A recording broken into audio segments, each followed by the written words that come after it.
Yep. Yep. Yep.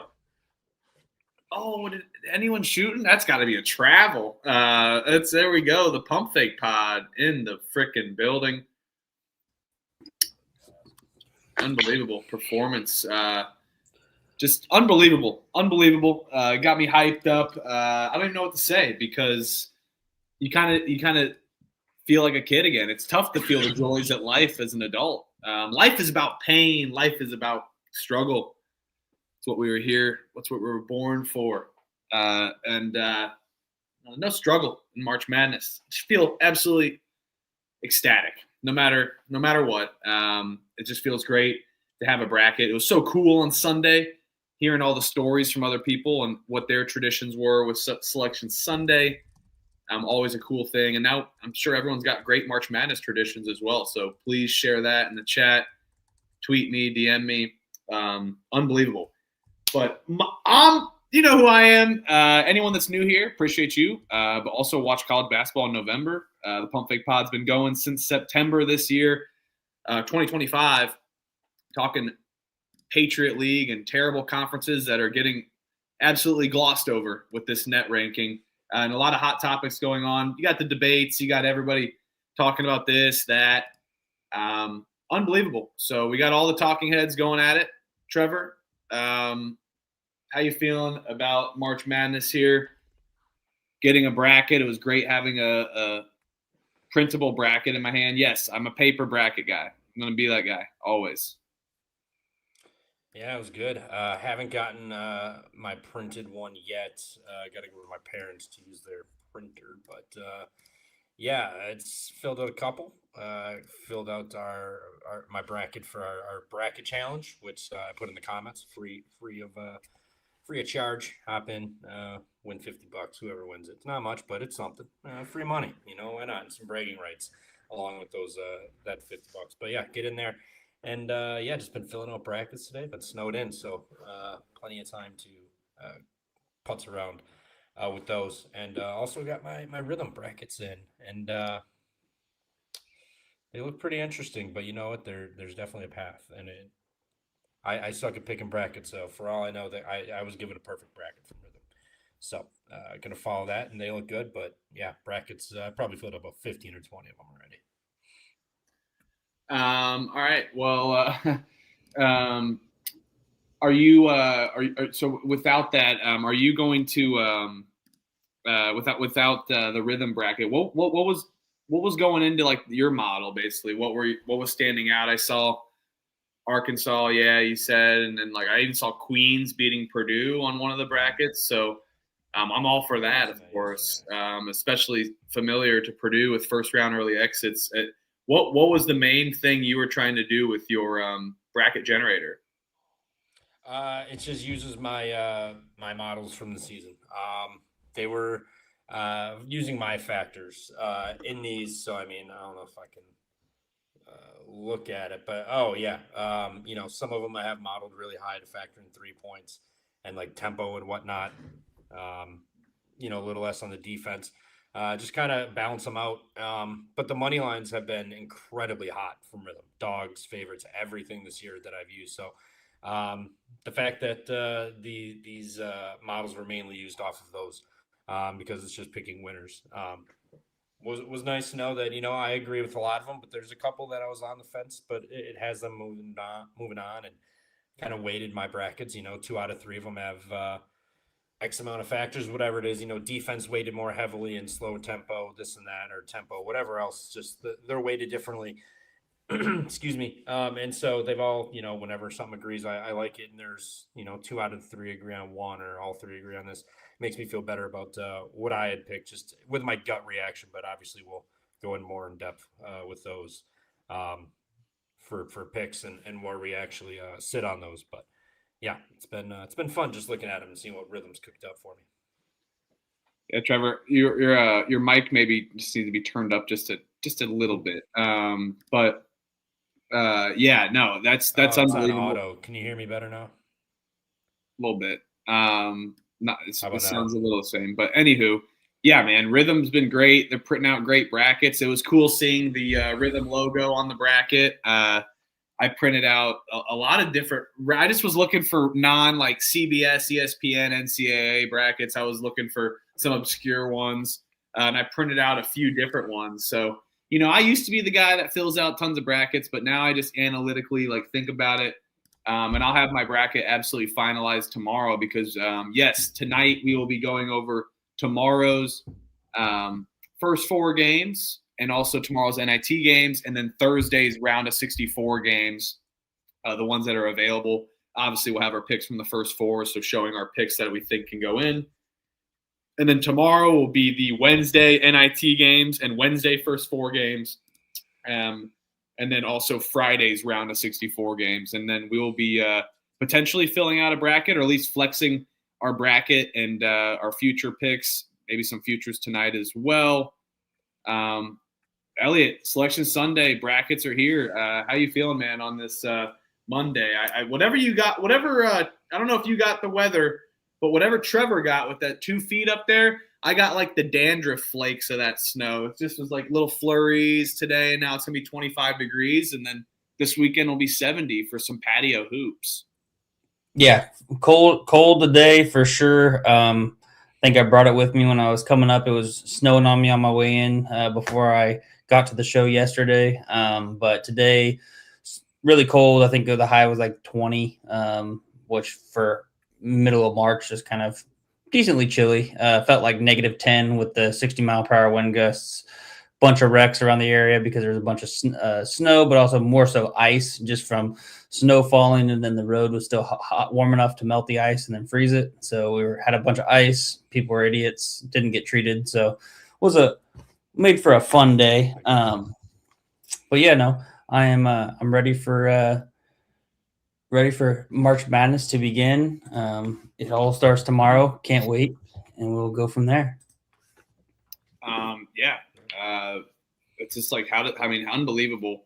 And I'm praying for no chalk this year. I keep saying the word unbelievable. I know that I just keep saying it, but it's true. It's special. It's unreal. There's so many memories. The fact that now that I was born in 1997. But I went to the 2002 Final Four with IU. I knew what the 2000 Final Four was.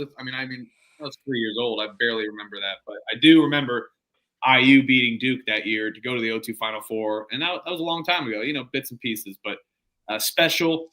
This stuff's in our blood. We love college basketball. I love college basketball. It's my favorite fucking sport. Excuse my French. There's my one for the day. I will be missing this. It's a little bittersweet for me this week, to be honest with you guys. There's another feeling there, but that's the beauty of life. It goes. You get older. You got the memories. They're bittersweet, but they were there. There were times to be had, and there's more times to be had tomorrow. So let's cheers to an absolute great March Madness, fellas. You guys got to drink any type of beverage? Trevor, you got your no sparkling water tonight? No, I got to go get one. I do not have any, unfortunately. Man, I poured a Guinness because it's St. Patrick's Day technically in 15 minutes. So I'm not a big Guinness guy, but sometimes I randomly hanker it a little bit. So yeah, and chat is absolutely freaking rocking already tonight. Appreciate everybody already tuning in. John, Sana, Dusty, Keep, Kalua, Sturgeon, Effigy, Hino Ball, Crutch, Sports Sci, Mac. Appreciate everybody. You guys have been supporting all year. It's been awesome. Oh, yeah. Cheers. Let's go.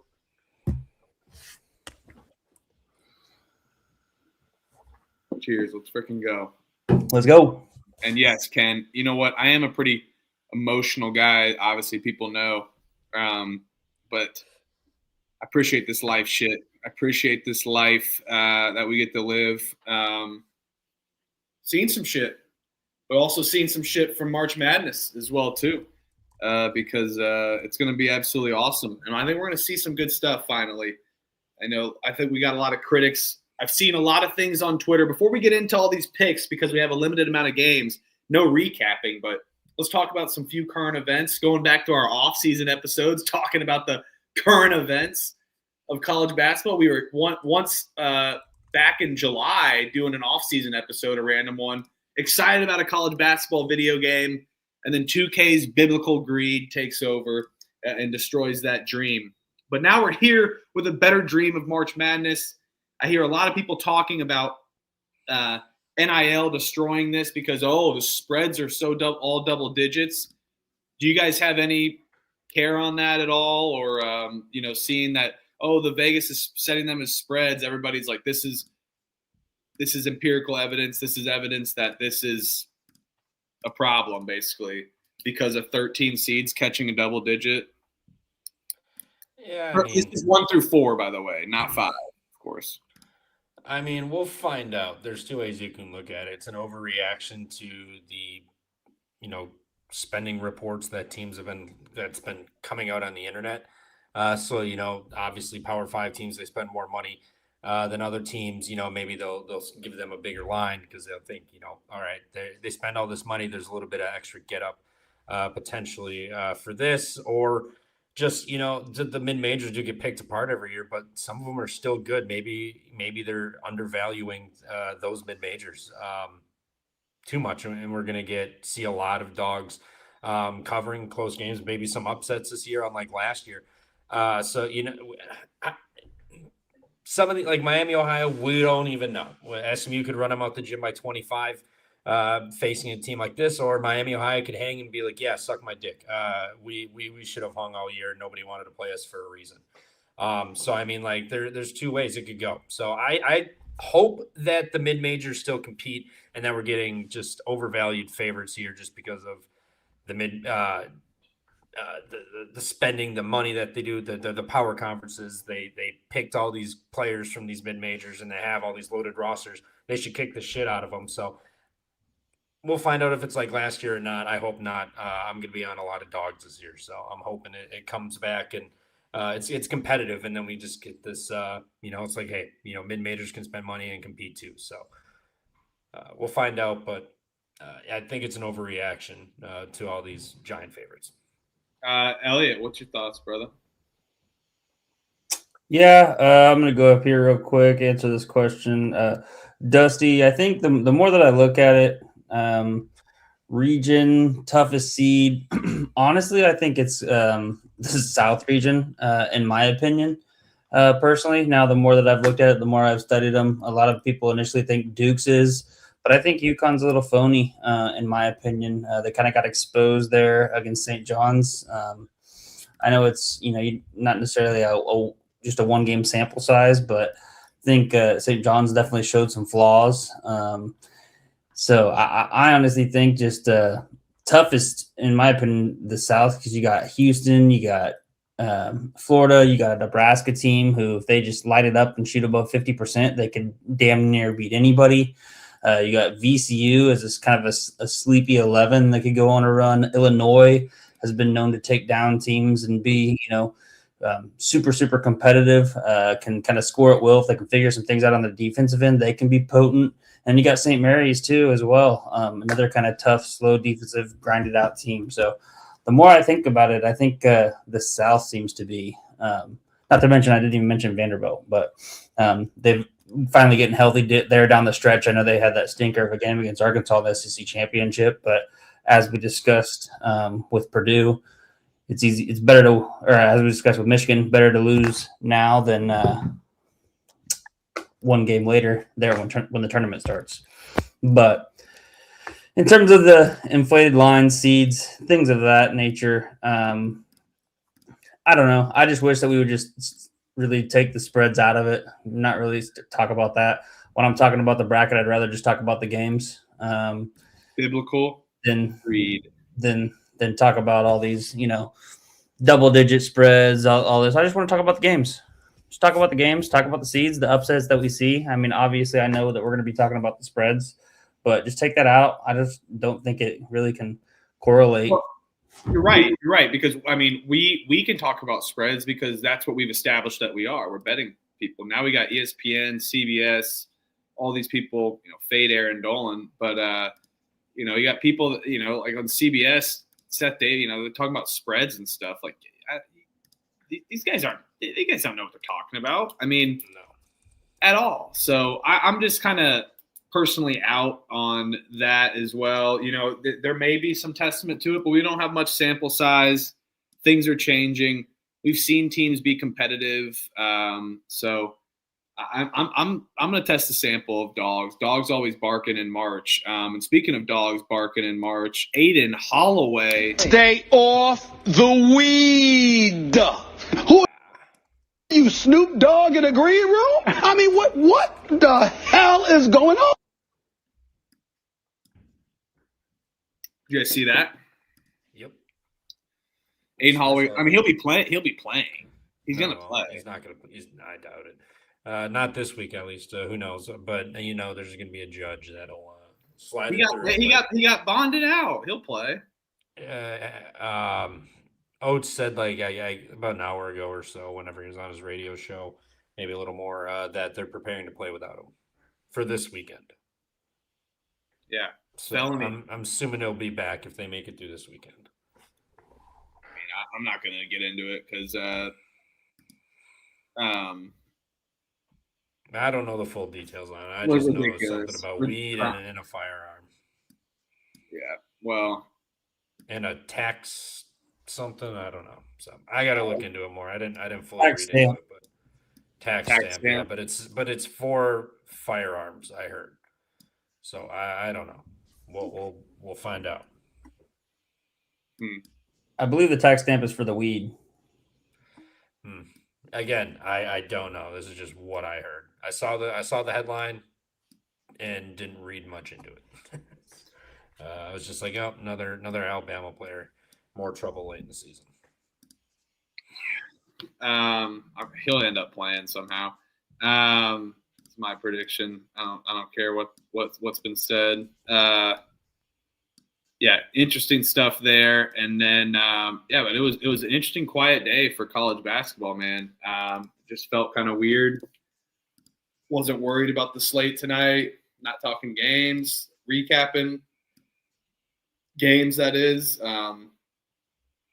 Just felt a lot. Do you guys enjoy the time off? I didn't because I've been working, but it just felt kind of weird today. And I guess that's what life. You gotta get used to it. You gotta get used to it and embrace life without college basketball here over the next months. But we'll be started early. Trust me, we'll be starting early next year and talking games and talking teams, getting our prowess back, and that's what's kept us from started our greatness here this Pump Fake Pod season, and learning the teams and learning the roster movements, which is always an ever battle in this off season. So, of course, we'll do some off season episodes, but the daily ones are pretty much gone. So, another cheers, Trevor, Mr. Rithmm Man, with your brackets. How about you go shout out our good team and guys and gals over there at Rithmm. Yep. Shout out Rithmm. Promo code PFP25, 25% off your first month. Rithmm has dropped the brackets. Brackets are released.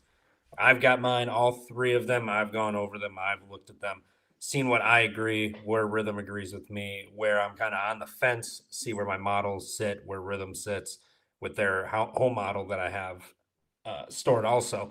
And we're just kind of going from there. Obviously, it's we got time to tweak our brackets. So, excuse me. So obviously, we got time to go back in there and look into the games a little more, see where we're sitting, and if we can't decide on anything, Rithmm's got you covered.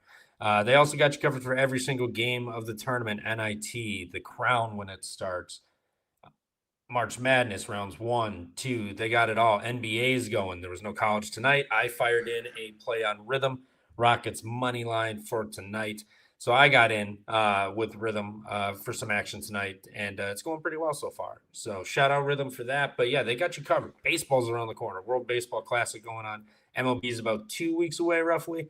And then you got NBA is going on. NHL is coming at some point. They are working on it. And WNBA is going to get coming back. College football's down the road. Golf is going on. Everything's covered right here on Rithmm. They got you. PFP25, 25% off your first month for Rithmm.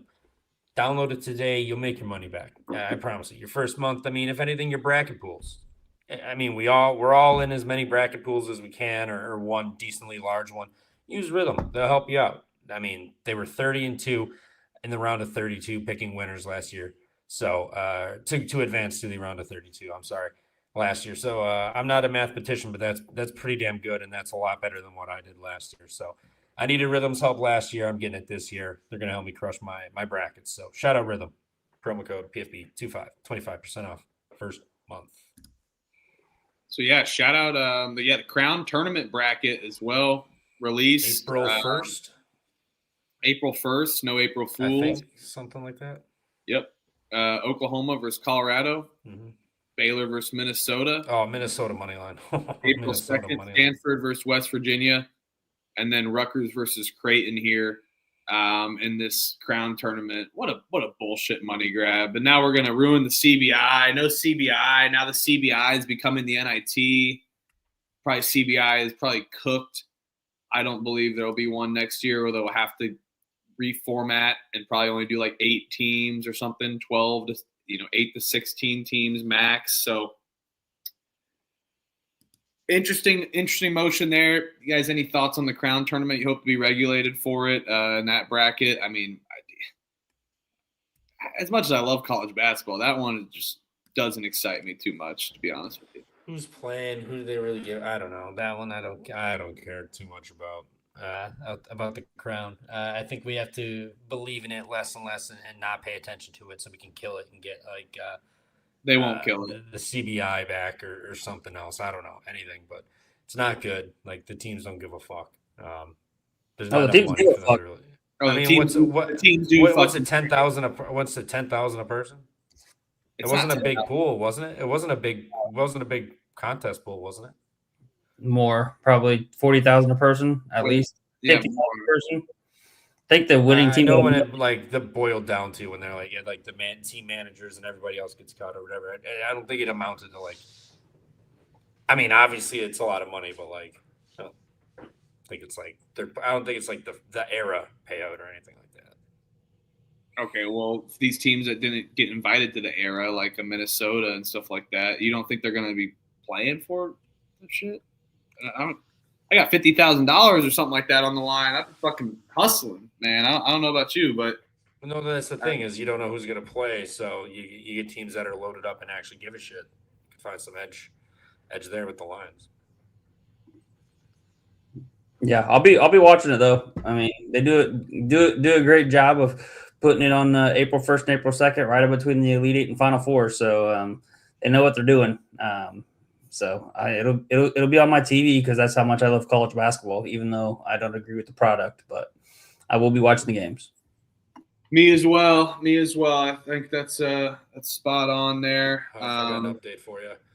The Pros versus Joe's Challenge ended 15-2. The Pros lost when it was 15-2. They lost 7-4. What was that? 7-4. That Pros versus Joe's Challenge thing I was talking to you about, the After Dark thing. Oh, okay. It had to be 15-2 for the Pros to lose. Okay. What was the stipulations there then?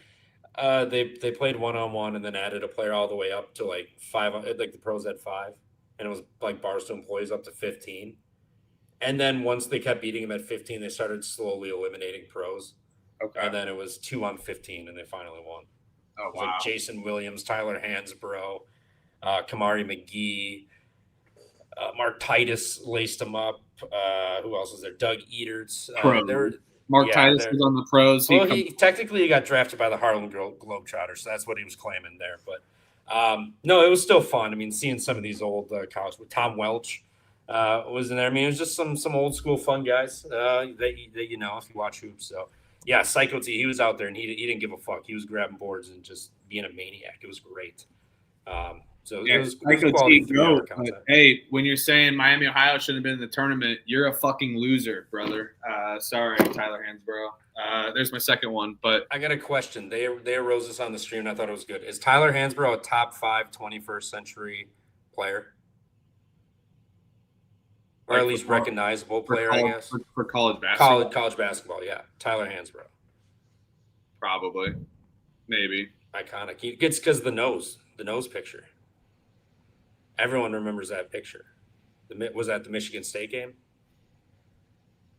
I think it Or was is that Duke? I think it it was was Duke. before then when they played. Regardless, they played Michigan State in the championship that year. I couldn't remember. I think it might have been Duke. But regardless, I was like, he's definitely a top 5 memorable player from the 21st century. I mean, recognizable. I don't think talent-wise. No, I don't put him in my top 5 or anything. But yeah, probably like they really propped him up and stuff. But I don't know. I think it's arguable. I think you can argue it, but I think there's a lot of others. I mean, that could fit that bill for sure. Recognizable. Yeah, I agree with this, Jeff. Recognizable, but player, hell no. Yep. I think that was the context. It was recognizable or like fucking give me a Mecca Okafor over Tyler Hansborough. Damn there. Obi Toppin. Ain't no stopping Obi Toppin. Give me Michael Beasley over Tyler Hansborough. Michael Beasley. He was a fucking dog. He was, yeah. He was cool. He was fun. Put K-State on the map, damn near in the mid 2000s. Hey, drop a 1 in the chat if you tailed the Rithmm. Play with me. Anyway, let's continue. Yes. So, I mean, we got some good ones too. I mean, 21st century is a big poll because now you're adding in everyone now. So, there's been some really good players for sure. I mean, you got Anthony Davis. Maybe we'll add that to our all names list episode at the end of the year, our fun episode when we do our all names. We'll do that, and then we'll end it with just a strictly starting 5, like 21st century players. Oh, I can't do that. I would have an aneurysm trying to come up with a starting 5 for that. I would need at least well, you got a good. I would need a starting 5. I would need a starting 5, a full 14 bench, and then 2 walk-ons as well. So I need just starting 5. We can honestly, we'll say starting 5, and then like we did last year with the all names, and then we'll draft the full team. I mean, we're gonna draft. I'm not gonna be able to do 5. I already know that. So how my brain works, but we do have games to talk about. So tonight we'll be discussing, like I said earlier in the show, Tuesday, first 4 games, NIT games tomorrow, and then we'll be discussing Thursday's round of 64 tomorrow night. Wednesday, same thing, first 4 NIT, then Friday's round of 64 games. We'll be picking them just like we do normally on the Pump Fake Pod. We'll be talking brackets, though. We can do some futures in between. So normal there. Wednesday up in the air, but Thursday night we'll be doing a live reaction show. We can go over our picks again Friday. We'll be trying to do reaction shows at least for like 30 minutes, nothing crazy, but just live reaction shows to how the day went this year. So Thursday night, Friday night, and maybe even Saturday night as well too. So games don't get done till later, not Saturday and Sunday as much, but games normally don't get done till later. So we'll have to do that live late at night, but we'll be doing our live reactions. And then the following week, we'll figure out the schedule for Sweet 16 and Elite 8. So, and other NIT games, of course. So stay tuned. Keep an eye on the links. The link for tomorrow's episode is made. So we'll be continuing to drop links for this week and next as we figure out March Madness' schedule. Kind of on the fly, but also in advance. If you watch the show, we let you know sometimes. So, yes, we will be we will be doing daily stuff, but just not our normal, more so like reactionary this week after our picks shows gets done. You know, we always could drop another pick on the reaction show. That's no problem there, but that's what it's going to be for the most part. And then for next week, like I said, we'll figure it out. So hit that like and subscribe button on that Pump Fake Pod. Log into your freaking computer, make a new account, hit that like button, subscribe, log into your iPad, log into your kitchen refrigerator, whatever these days, or Wi-Fi, and hit that the walls, the mirrors these days are freaking. We got a screen on the mirrors these days. I was looking at that on the website. I was like, what? I've been to a hotel that's had that, but I'm like, damn, I'm pretty addicted to watching college basketball, but I don't need to be fucking shaving and watching freaking Stephen A. Smith talking about stuff. But anywho, Aiden Holloway, Stephen A. Smith. Stay off the weed. Who are you, Snoop Dogg in a green room? I mean, what the hell is going on? Just had to do that one more time. Stephen A. has been chirping us all season a little bit. So maybe we'll have a different soundbite kind of person next year. Stephen A. was our main soundbite. We got some other people definitely we can choose from for next season. But we got a lot to talk about, Elliot. Any final thoughts here before we get into it? I know you're eager to talk NIT over damn near anything else. I'm back. Hell yeah. Oh, there's Trump. Oh, my God. Stone Cold's music. That's copyright. We're fucked. TKO is greedier than hell since they bought WWE. I'll take it off if we get copyright. No, it's hilarious. The WWE has just been ridiculous lately. Go look up if you think video games are in a bad state. WWE 2K6 review. You pay $150 for a game, and you have $100 and something for a battle pass 6 times. Whoa! Who wants to pay $1,000 for a video game? Biblical greed. Let's not be greedy for tomorrow. Let's be fruitful. Let's be humble. Let's be insightful. Let's be excited because tomorrow we get March Madness and Rithmm. Definitely use Rithmm for March Madness as well. What's going on here, dude? All right. There we go. Yes. Little loading issue with the first 4 there. But we do have playing games tomorrow in Dayton. First 4, UMBC versus Howard. UMBC is laying a point. Over-unders 140.5. I believe UMBC is still laying this point. Is this line still hung at the 1? Correct. Wonderful. Because UMBC did, I believe maybe Howard opened as a favorite, actually, from what I'm remembering. Howard was plus 100. Okay. So short little underdog. So pretty much the same thing. They moved a little bit. You can find a little bit better than plus 100 some places, but for the most part, it's pretty much even plus 100. UMBC, great story. But I think Howard's offense is overpowering. We've loved Howard all season, and we've been laying many points with Howard, 14.5, 12.5, this and that, 17.5, and they've been coming through. And now we get a buy low opportunity. If there's one thing in life that I'm pretty good at, it's being loyal. And loyalty is definitely a thing for me here with Howard. I'll be taking Howard plus 100 on the money line tomorrow. I think they get this one done.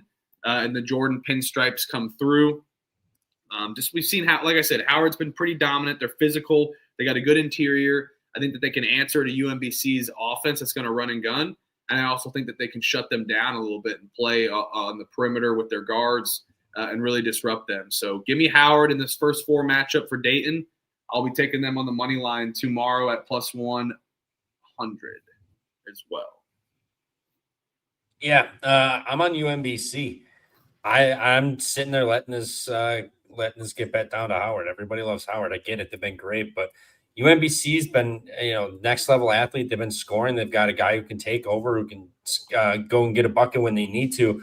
They've been lighting teams up. They've been taking care of teams. I know they're not at home, so this will be a little bit of an adjustment. But regardless, they've been playing a lot better. I think they'll. Well, I'm not saying Howard has been playing good. I think UMBC's been playing really well. They shoot better free throws. They don't turn the ball over. They can get to the line. I think that's just what's going to pay off in March, is being able to hit your free throws and get to the foul line and not give away possessions. So I'll take UMBC here. I'm letting it get bet down. I'll take them at a pick right now if that's where it sits. But I will take UMBC. And always first half unders as well too. Have to take first half unders here. Shout out SGPN. Great dudes over there. Taking all first half unders. So yeah, absolutely. I even think you could possibly get a better line, maybe a couple quick buckets, and then it really starts to come back to form a little bit. They run a couple sets that they've designed early, and then they kind of fall back a little bit, and then slow it down after a couple quick buckets. So I always do like live betting over unders as well too in March Madness. So much fun getting different lines. Elliot, you got to be loyal with me. Come on. Oh yeah, I already know what I've been doing. Me and Ken definitely going to be on Howard. You said one got to take over the game. Well, I think Howard's got the best player on the floor who could take over the game, and Bryce Harris. So I will be on the Bison here. They force a lot of turnovers. I know that you said that UMBC can control the turnover game offensively, but I'm going to trust the better defense. You get a better offense versus a better defense. I'll trust the better defensive team.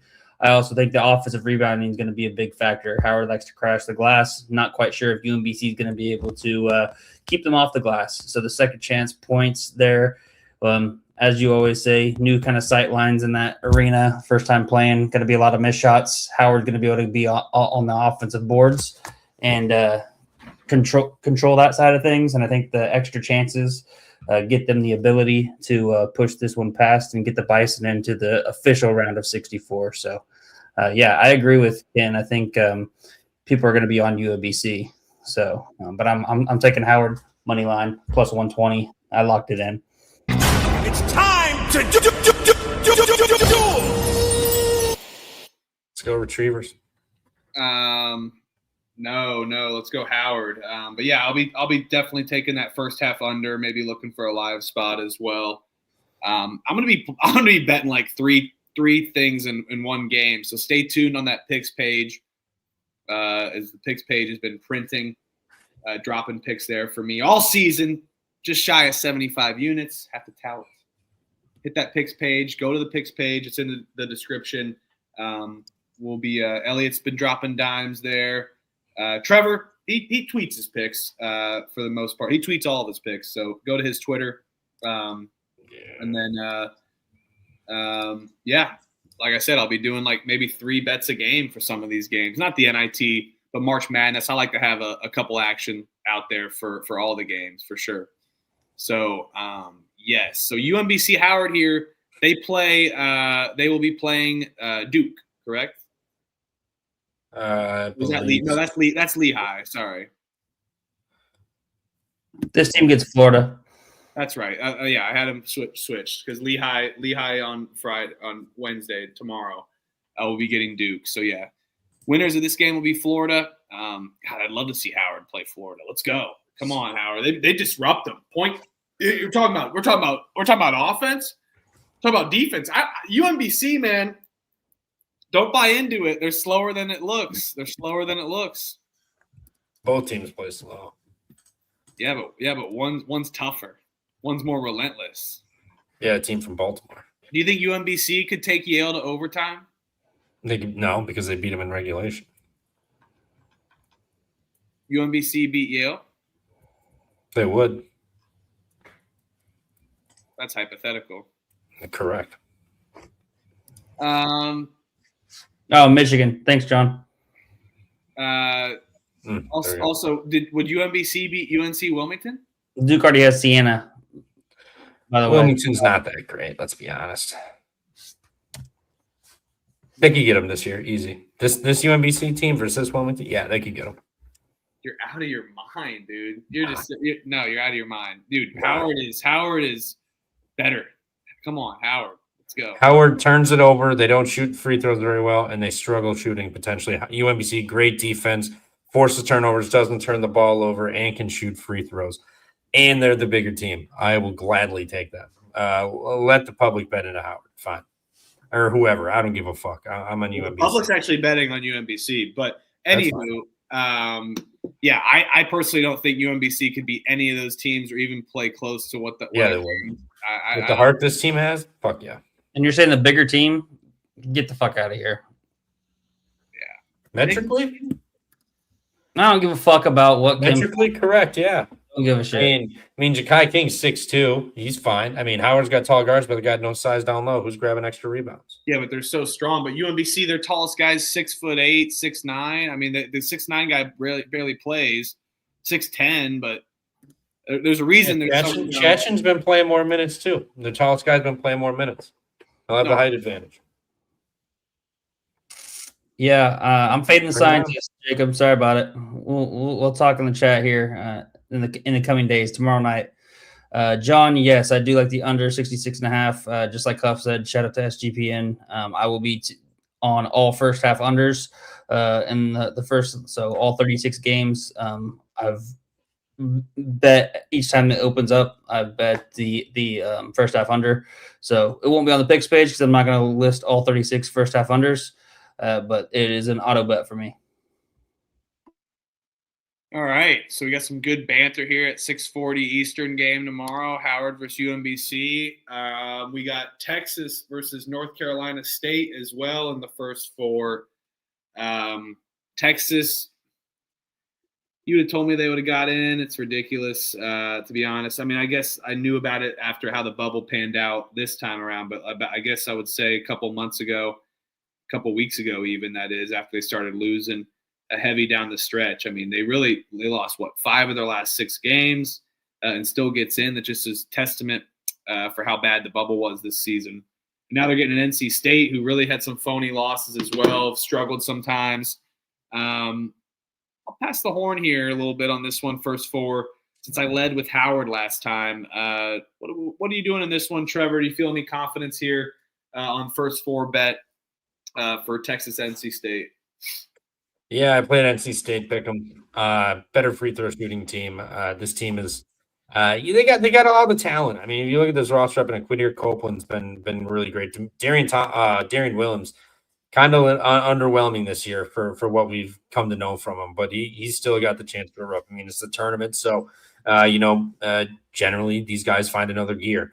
So hopefully he shows up tomorrow too. But also revenge in Maui. I forgot about that. Shout out whoever mentioned in the chat. But yeah, they lost in Maui to this team, so the revenge factor plays there too. So I played NC State at a pick tomorrow. Get it done versus Texas. Elliot, you going with your former Big 12 SEC guys or NC State and Will Wade? Yeah, this one's kind of tough for me. Texas lost in the first four last year, lost to Xavier, so they've been there, kind of done that. Possibly could, have the advantage there. Tremont Mark, Xavier's coach too. Yeah, Tremont Mark coming back. Tremont Mark, Jordan Pope, both were on that team last year. So that could be a factor here, but I'm going to go with NC State, Will Wade.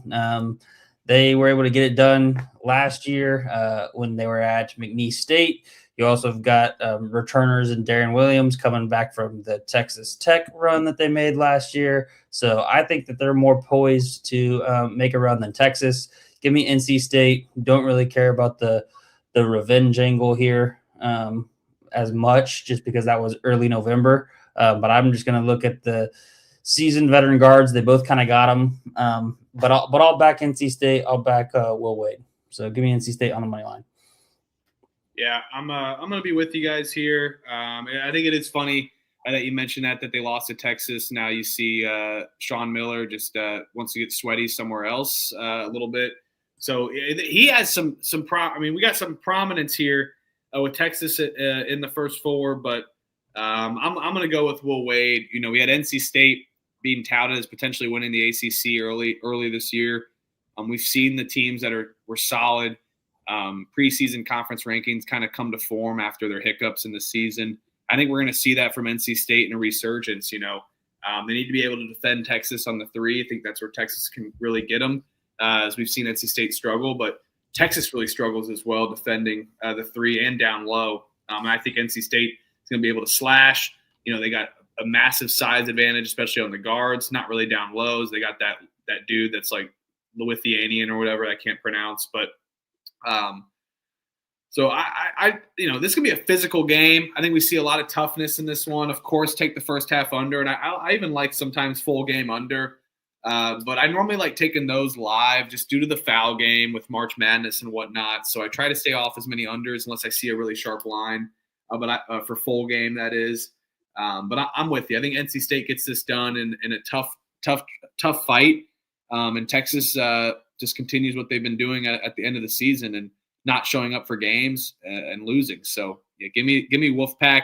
And also NC State's got some special got some special sauce with March Madness. You know, they got magical runs. One to a Final Four. One with Jimmy V ends in a buzzer beater that we all know and love. You know, NC State's got they got some magic. Now they're gonna go make some magic in Dayton there. All right, we'll be getting into the round of 64 games after the true tournament begins tomorrow. The new CBI NIT mega tournament. This is now officially almost a mid-major tournament, and I love it. These guys are going to be playing for absolute everything on the line. Love the game. Absolute everything for them on the line here. George Mason laying 5.5 against Liberty. Over-unders 144.5. So we have a George Mason that can play one good half. We saw them stumble. It was a perfect, like I said, a poetic, perfect end to George Mason's season for how the second half went. Now they're getting a Liberty team who really struggled down the stretch as well. They couldn't cover big numbers. They couldn't really win games at times. They lost Missouri State in the conference tournament. Now we're getting Liberty catching points for the first time here. Kind of two similar teams. It's gonna be a physical game. A lot of defense, limited amount of possessions here. I'm gonna go. We'll go with Elliot here. Elliot, you gonna take George Mason? If you are, maybe first half money line only for how bad they've been. But there's no really value in that. But are you also worried about how bad Liberty's been this season as well too?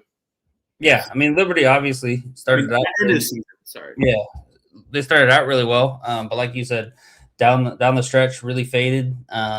Got a lot of seniors playing with pride. George Mason does as well. Interesting game. I think we see this as a 1-2 possession game, so I'll take the points here in a kind of a slow, sluggish battle. Liberty offensively should be able to get whatever they want.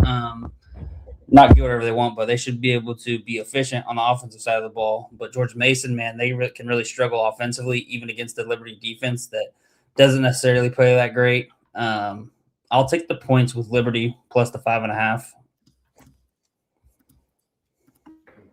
Yeah, I'm on the 5.5 too. I mean, this Mason team, both teams really shit in the bed down the stretch there, and then bounce out of the tournament. Now playing NIT here, I get it's a home game for Mason, but Liberty, the more experienced team. This team has tournament experience too.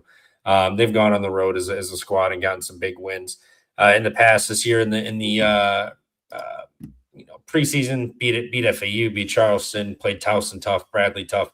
NC State blew them away, but beat Dayton on the road also. Tough place to play in UD Arena. So they've got some experience on the road and in the A10 here. So I'll take Liberty plus the 5.5 and a little money line sprinkle. I think they can get Mason.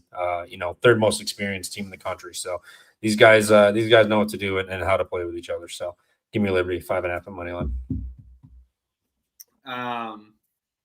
Yeah, I'm worried about offenses here. This may be a little public under, but I do like an under here for Liberty. George Mason.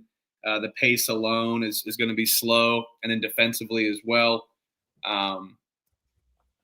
George Mason on one hand doesn't really force turnovers, and Liberty doesn't turn the ball over. George Mason doesn't turn the ball over, but Liberty can force turnovers.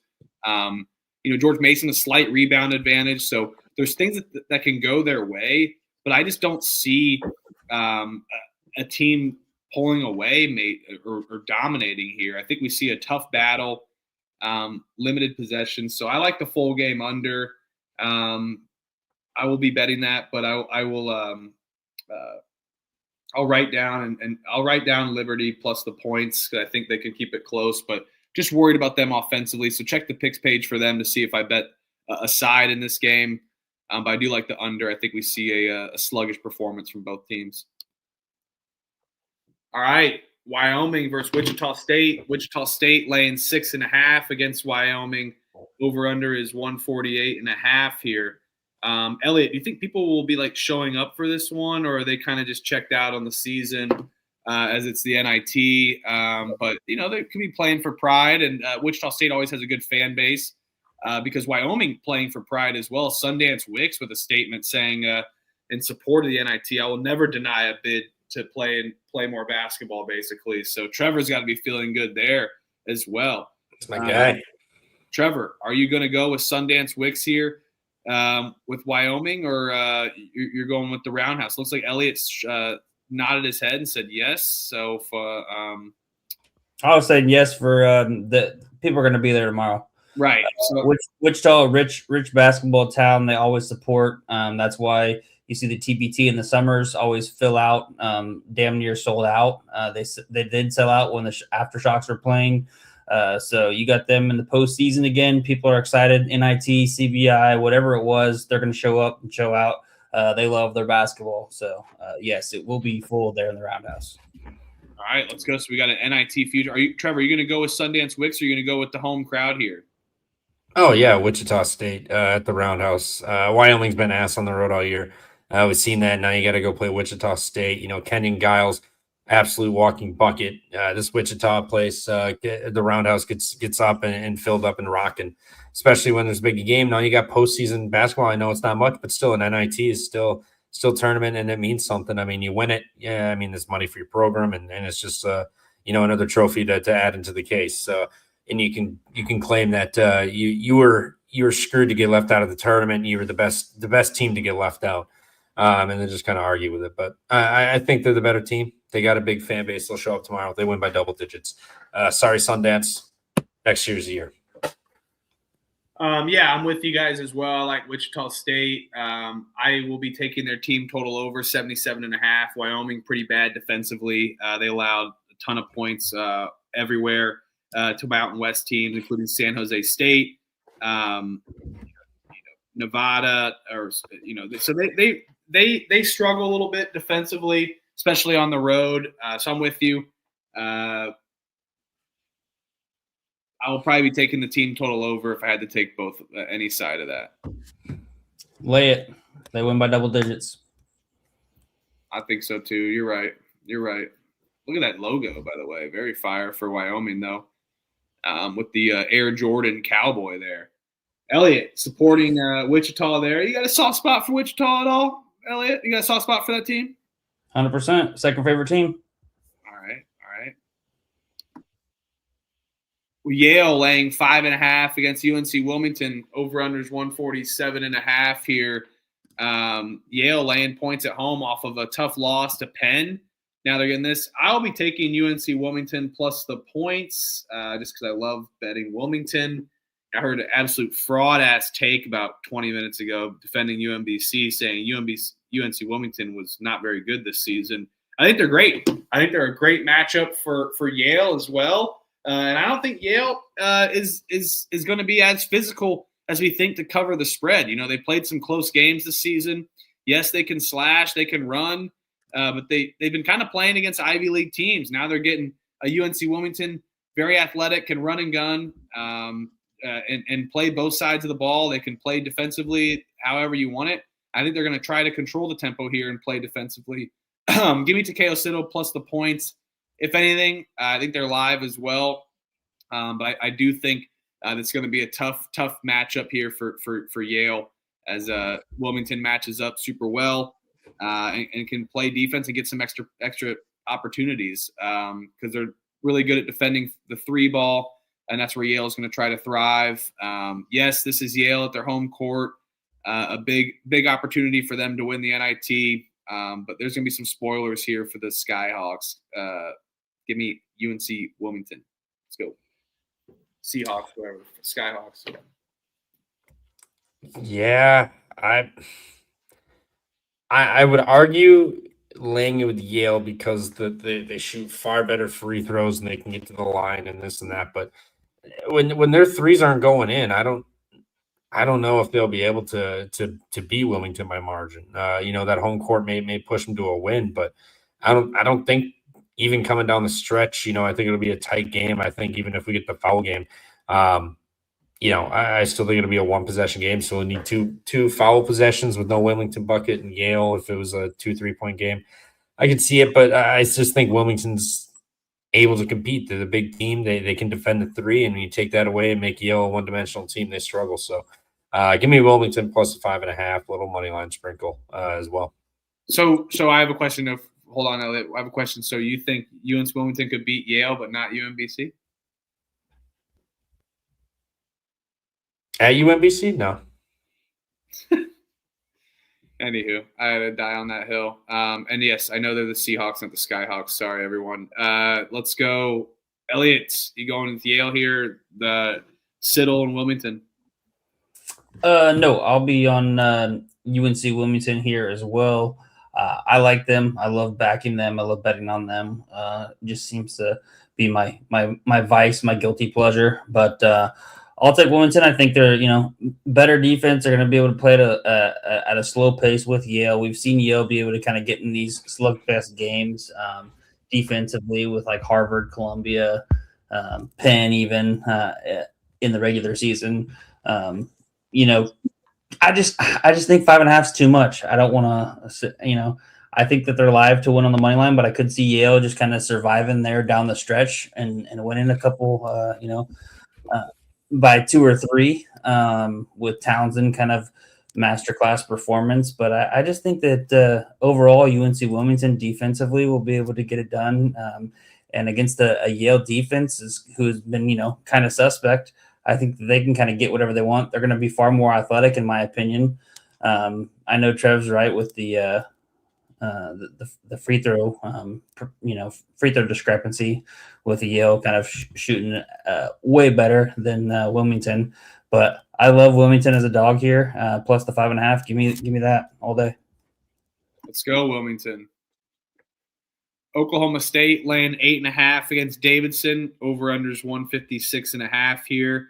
I went ahead and took Oklahoma State team total over 82.5. Yes, I'm worried about Davidson's tempo, but no, I'm not really. That was my initial thought that Davidson could really try to slow this game, but I don't think they're going to have an answer for Oklahoma State's offense and athletes as well. Don't think anybody's going to be able to step up and get Anthony Roy and just dominant players. I think Oklahoma State's got a really good roster. And I'm obsessed. We've been obsessed with betting them for the most part this season. Maybe better against our better judgment. But I do think this is an Oklahoma State masterclass on offense and can really disrupt Davidson. They're not going to have an answer. And if Davidson wants to control the tempo all they want, they better be able to make their shots. And I don't think they're going to be able to do that as well. I think Oklahoma State steamrolls, but I will be taking their team total over 82.5. And I'll be laying it with Wichita State. So going back to that, so I'll be doing the team total over 82.5 for Oklahoma State versus Wichita State's team total, and I'll be laying it with Wichita State the 6.5 instead. Yeah, this line's too big. Someone says this is down to 6.5 on DraftKings, and it's getting more towards the range of Oklahoma. What's that? It's still 8.5 minus 115. Okay. What about a different game or? Yeah, I mean, 8.5.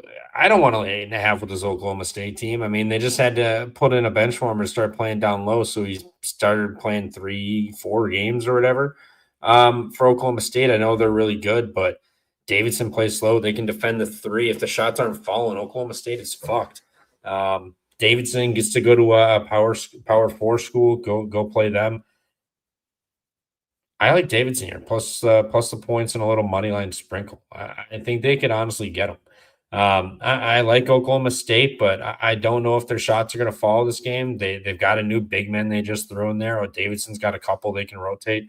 I think it's just going to be tough for Oklahoma State to make shots. So I like the under. I like Davidson plus the points of money line. If Oklahoma State's making shots, so Davidson's not going to keep up. They're going to run away with this. But if they can just force them to miss shots, get rebounds, they're going to slow it down, take the air out of the ball. Davidson surpassed your Syracuse for worst free throw shooting team in the country. They are now dead last in free throw shooting. Luckily, Oklahoma State's defense makes up for that a little bit. But I'm going to be on Oklahoma State here. I just think that Big 12 far better conference. I know I see people in the chat worried about the motivation factor with Oklahoma State. Will Brandon Roy play? I mean, I think he's going to play. I don't see why he wouldn't. It's not like he's going to be a draft pick. He's going to go to the G League. So I think he's going to ride it out here with Steve Lutz. And, I think they're just going to put up a shit ton of points. So I don't mind that team total over angle. But I will lay it here for Oklahoma State. And I agree with Hasty, these players are going to, if they're not seniors, they're definitely going to be playing because this is an ESPN2 game. Everybody's going to be watching. Transfer portal will be is live and active, as we already know. So I'm laying it with Oklahoma State. I think they roll. Right, I like it. Tulsa laying 7.5 against Stephen F. Austin. Over under is 154.5 here. I kind of want to lay it here as well too with Tulsa. Yeah. I don't think Stephen F. Austin is going to have an answer for. We've seen them kind of play matchups like they did with McNeese State and no show. That's the only thing that does kind of scare me, that they could bounce back from that. But this just feels like a Tulsa potential NIT champion season because they really shit the bed in their final game on Saturday, and I think that they can bounce back. Home game, let's go Tulsa, play with some damn pride and beat up on Stephen F. Austin. But it is a lot of points, I'll say. So I am not going to bet this one yet unless I could be talked into it from you guys. So check the picks page if I do end up betting this, or unless I get talked into it from one of my friends here. I mean, they played up-tempo teams and offensively efficient teams like South Florida and Wichita State. I mean, Wichita State beat them by 4, 81 points. South Florida beat them by 6 and 15. Tulsa at home off a loss. I know Stephen F. is too, but Tulsa at home, they get up. This place shows up for this game, this tournament game. I think Tulsa's offense is way too efficient. I think Stephen F., yes, they've seen a team like this with South Florida, but I just think Tulsa's too efficient for a full 40 and finds a way to get this done. Not to mention 14th best free throw shooting team in the country and as a whole shooting damn near 40% from three. So off a loss, back home, getting the home game. I think it's just too much. Give me East Tulsa laying the points. East Tulsa, huh? What are you talking about? Did I say East Tulsa? You did. What the fuck? Okay. I don't know. I don't know. I will be on Stephen F. Austin here. I'll battle you guys. You guys can bet that. I'll be on Stephen F. They're gonna be playing with a lot of heart, a lot of pride. Prove it game for them. Fantastic season for both Tulsa and Stephen F. Austin. But defense travels. I'll trust the defense to kind of maybe slow up Tulsa just a little bit. I think Tulsa wins the game, but I think Stephen F. impresses here and proves why the top two in the Southland were McNeese and Stephen F. and why they were 28-5 this year with only 2 losses in conference before the conference tournament. So give me Stephen F. Austin. They keep it close and competitive with just how slow they play, pace of play, and their defense.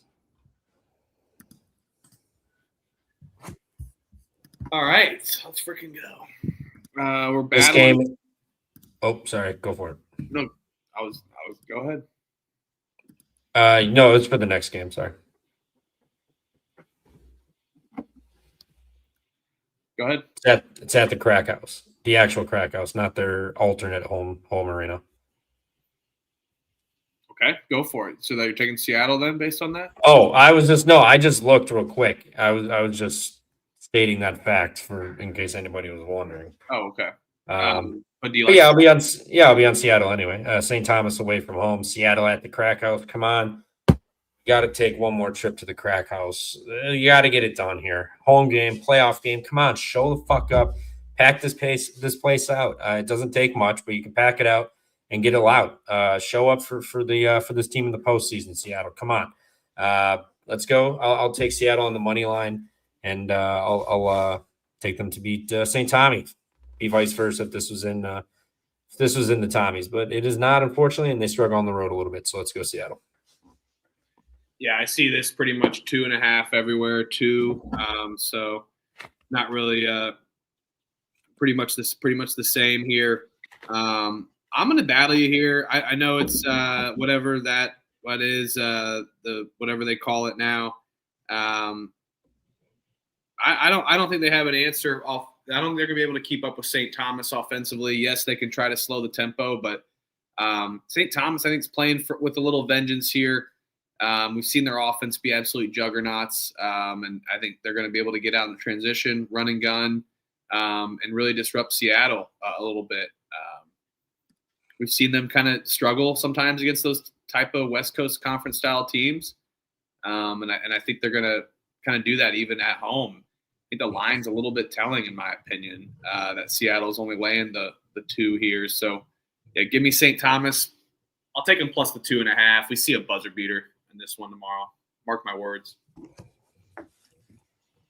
Yeah, hopefully it's a buzzer beater 3 for Seattle with the game tied, because I'm taking Seattle minus the 2.5. I'll take the Red Hawks here at home. Defense gets it done. They play in a tougher conference, in my opinion. WCC far superior.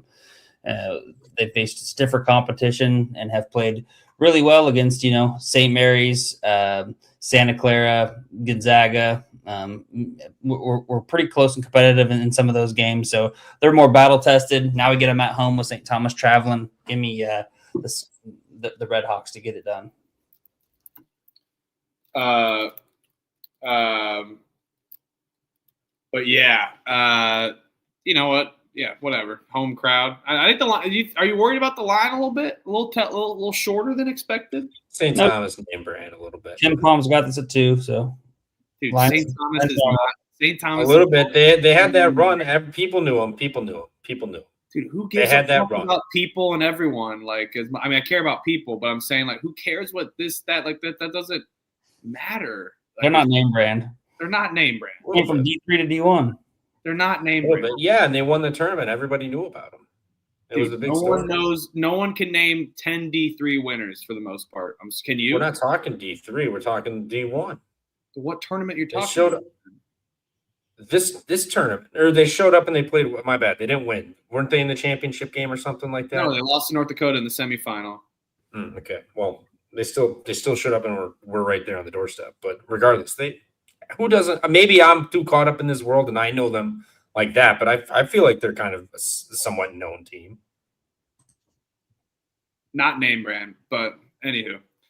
I digress. All right, South Alabama versus Auburn. Auburn is laying 17.5 here against South Alabama. Over/under is 154.5. I mean, to be honest, Auburn may kick the shit out of them, but there's zero chance I'm laying this many points with this fraud nepo baby. Give me USA plus 17.5. This 2-3 zone walks in Alabama. Interstate battle. I absolutely love it. This game's going to be awesome. I'm excited for this one tomorrow night.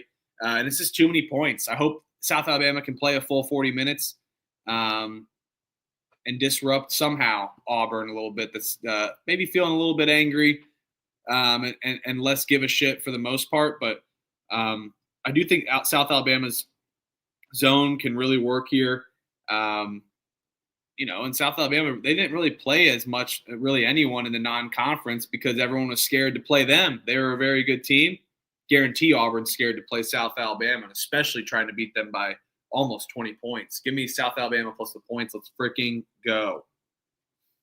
Yeah, this is little brother getting big brother on the road. Nepo baby and company. I think they're crying a little bit, being a little crybabies about it. I think they took it. They want to play. I think maybe first half they come out and kind of punch them in the face, but I think South Alabama hangs around a little bit because, it's going to force Auburn to make shots, and that's something they do struggle with. So I like South Alabama. I'm just going to sprinkle a little bit on the money line. Just in the off chance that Auburn's just so upset and just don't give a fuck and just pouty about it. Maybe they just kind of are a little lackadaisical in this one, and South Alabama hangs around. And then Auburn goes on a stretch where they can't hit a shot, and South Alabama comes, and makes a run. So too many points. I'm definitely on the points, but I'm going to sprinkle it on the money line. Just a little dash on this, just in the off chance. I mean, it's little brother against big brother. Big brother's little crybaby pissed off they didn't get in the tournament. Little brother gets the shot at the big brother. I think one team's got way more motivation than the other. I'm going to lay with Auburn. Hate to do it, but I think that they're just going to run up the score here. No bet for me.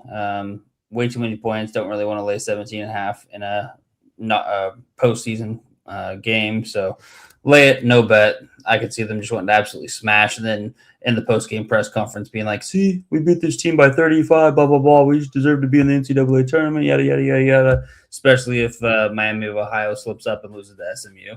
Just gives them more bait. So they're going to try to do whatever they can to make them look as best as possible tomorrow on national TV when everybody's going to be I might not even watch too much of this game. I mean, it's on ESPN2 at 9 o'clock. So I'll have it on. Probably will watch the second half because I'll be focused solely on True TV and Impractical Jokers and the Texas and NC State game. But then I'll flip it over. But yeah, lay it, Auburn, no bet. And scientists, where did you get that -1.5? I'm just curious. I wanted to know the book there, see if there's any possibility. UNLV versus UC Irvine. Irvine's laying 2.5 here against UNLV. Over/under is 152.5. I may have a gross side in this one. I'm going to pass the buck here. If anyone wants to take this one, I want to see what your guys' thoughts are. I already bet this one, but I want to see your guys' thoughts. My thoughts? I kind of think UNLV's live. I know they're not the best team, but they have showed up in big games. I mean, they beat the shit out of Utah State. I know that was home, but that was still an impressive win. I mean, they've gone on the road and gotten wins. They beat Utah State on the road as well. They beat Stanford. This team's beaten Memphis. Boise State, I know they had a down year, but still beat them. I mean, they've gotten some big wins. So they're going into Irvine. I know Irvine's a well-known school and people like them, but I don't think they're as good this year. I think UNLV has that ability to get up for one game and win a game and then just fall on their face. We've seen it this year. So I'll take UNLV plus 2.5 to go on the road with Pastner and get a dub here at the Anteaters. Elliot? I just don't know what to expect from this UNLV team. They're kind of just up and down and all around. They can play really good and they can play really bad. I'll take UNLV though, plus the 2.5. Better conference, in my opinion. I know the Big West has been pretty good. UC Irvine at home typically has been kind of a wagon. I think they only lost 2 games at home all year, one to Belmont and one to UC San Diego. That Belmont game is one that I think you can kind of point to similarities with UNLV up-tempo style offense.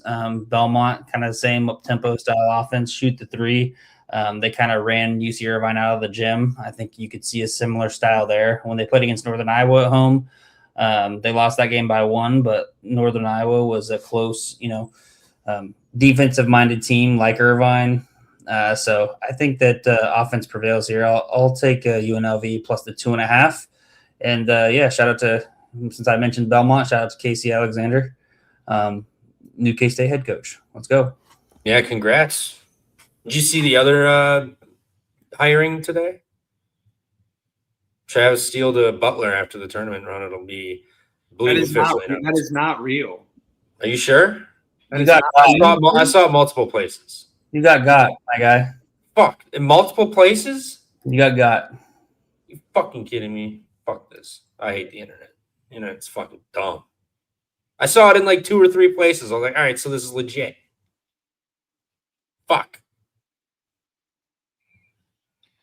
Yeah, I'll be taking UNLV. I already took them on the money line. I think Pastner got this roster going. I guess it's not as crazy as I originally thought, but I got UNLV on the money line. All right.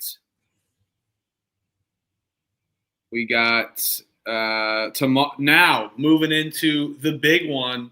You want to hit the Wednesday playing games or no? We're doing those tomorrow. Oh, you want to do those tomorrow? We're doing those tomorrow. Yep. We're gonna do Tuesday, Thursday, Wednesday, Friday. Then basically keep it kind of continuity the same a little bit. But we'll be doing Wednesdays, and I already shared my bet for one of those games already on the Sunday show. I know I already bet that, so shared that as well too. All right, so we got a 12:15 Eastern game here. Roll the TVs in for the classroom. Good teachers, good people did that. Those are the memories. Now these kids just have this now, and being able to pull up their NCAA. I mean, I had that, I guess, a little bit in high school and junior high and whatever, a little bit. I didn't have an iPhone in junior high, but anywho, now the days of rolling in the TV. They always showed the 12:15 Eastern game, 12:40 game. And this one starts off with a good one. They've been doing good at showing an 8-9 early, pretty evenly matchup game. A game you probably see in November for the most part. You get to see on March 19th, 12:15 in Greenville, South Carolina. Ohio State is laying 2.5 here against TCU. Over-under is 146.5.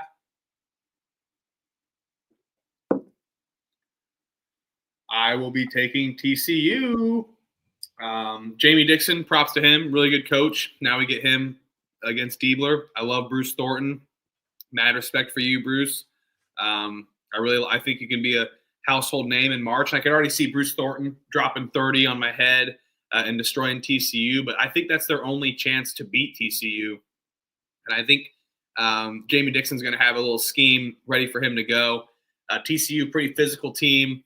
They randomly can get out and go and really hold you down and suffocate some teams, especially on the defensive side of the ball. TCU, not the best offensively, the best team, but they have a massive rebounding advantage against Ohio State.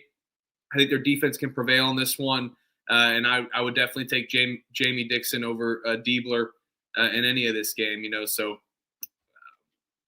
Ohio State's been good down the stretch, but so is TCU. TCU winning 6 games in a row down the stretch. Was that 9 out of their last 10 outside of the Kansas game in the conference tournament where they only lost by 5. I think TCU is damn near better and more battle tested. And both similar stories here with how hot they've been. But again, I'm going to take a little stab here on TCU getting the win here against Ohio State. Yeah, Ohio State's success was they were dogs, and they were fighting for their lives to make this tournament, and they showed up. They got teams, and now they're laying points to a TCU team that's beaten good teams. Iowa State, they've beaten now my brain sucks. They beat Florida. I mean, they've beaten Arizona State, Iowa State. Arizona, they played to a 9-point game. Houston, they played them tough. They beat Cincinnati during the hot stretch. Texas Tech, they've gotten big wins. So. And on the road. So, what's his nuts? Jamie Dixon's been really successful in March. He's a good March coach. Diebler, I think, is going to have a flat spot here. This Ohio State team will here. I like TCU to get this done, plus the points in the money line for me. Let's go Frogs. Yeah, I'll be on TCU money line as well.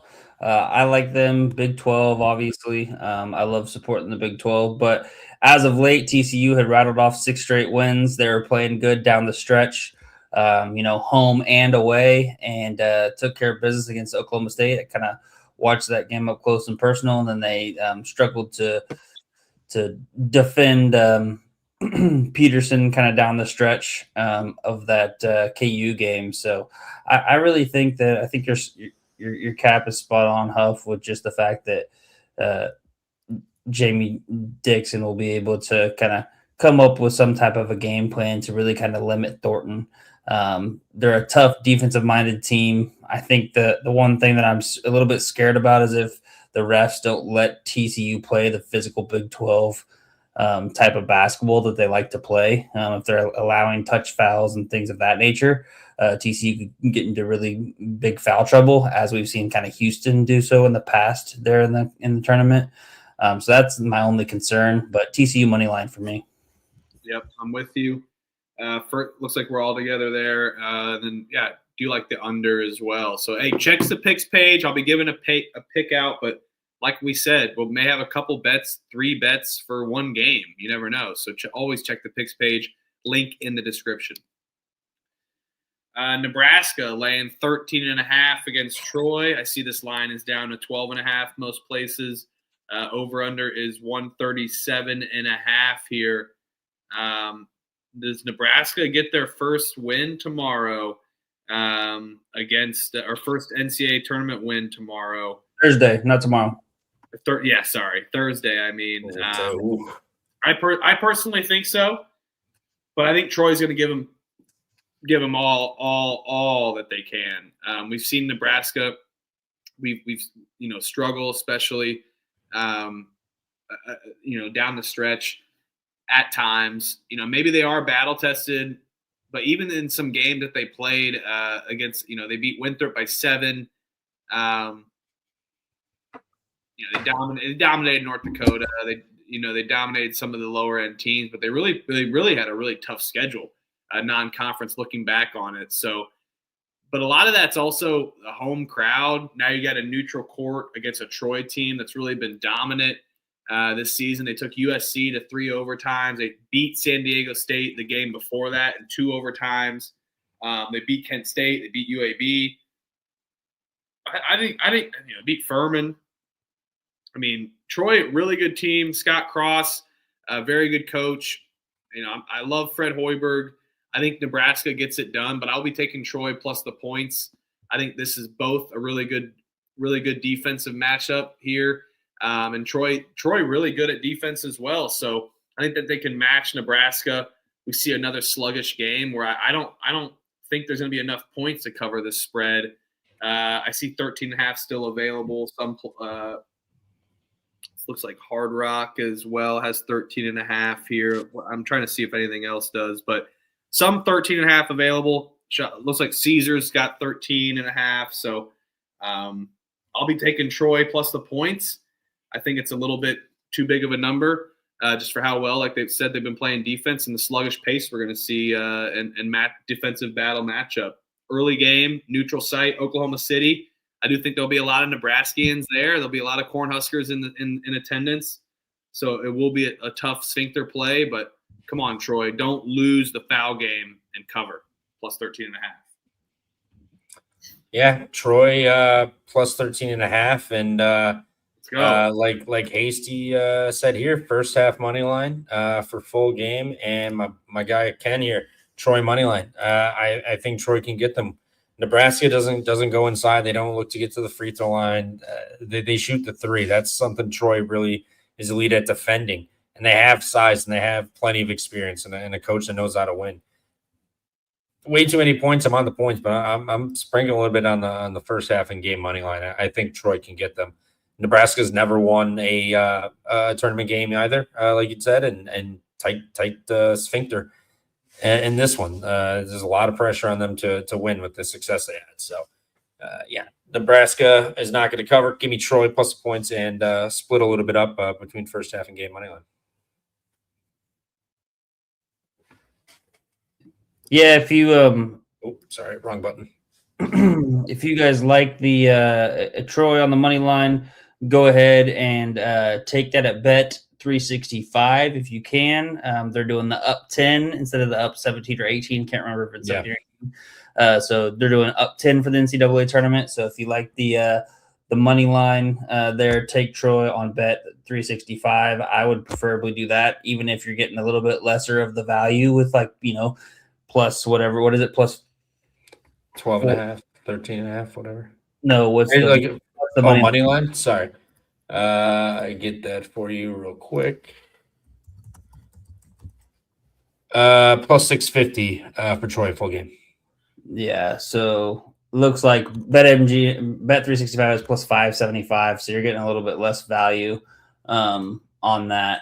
But I would take it there just because you've got the 10 point. If they go up 10, then you don't have to worry about it. You automatically cash out.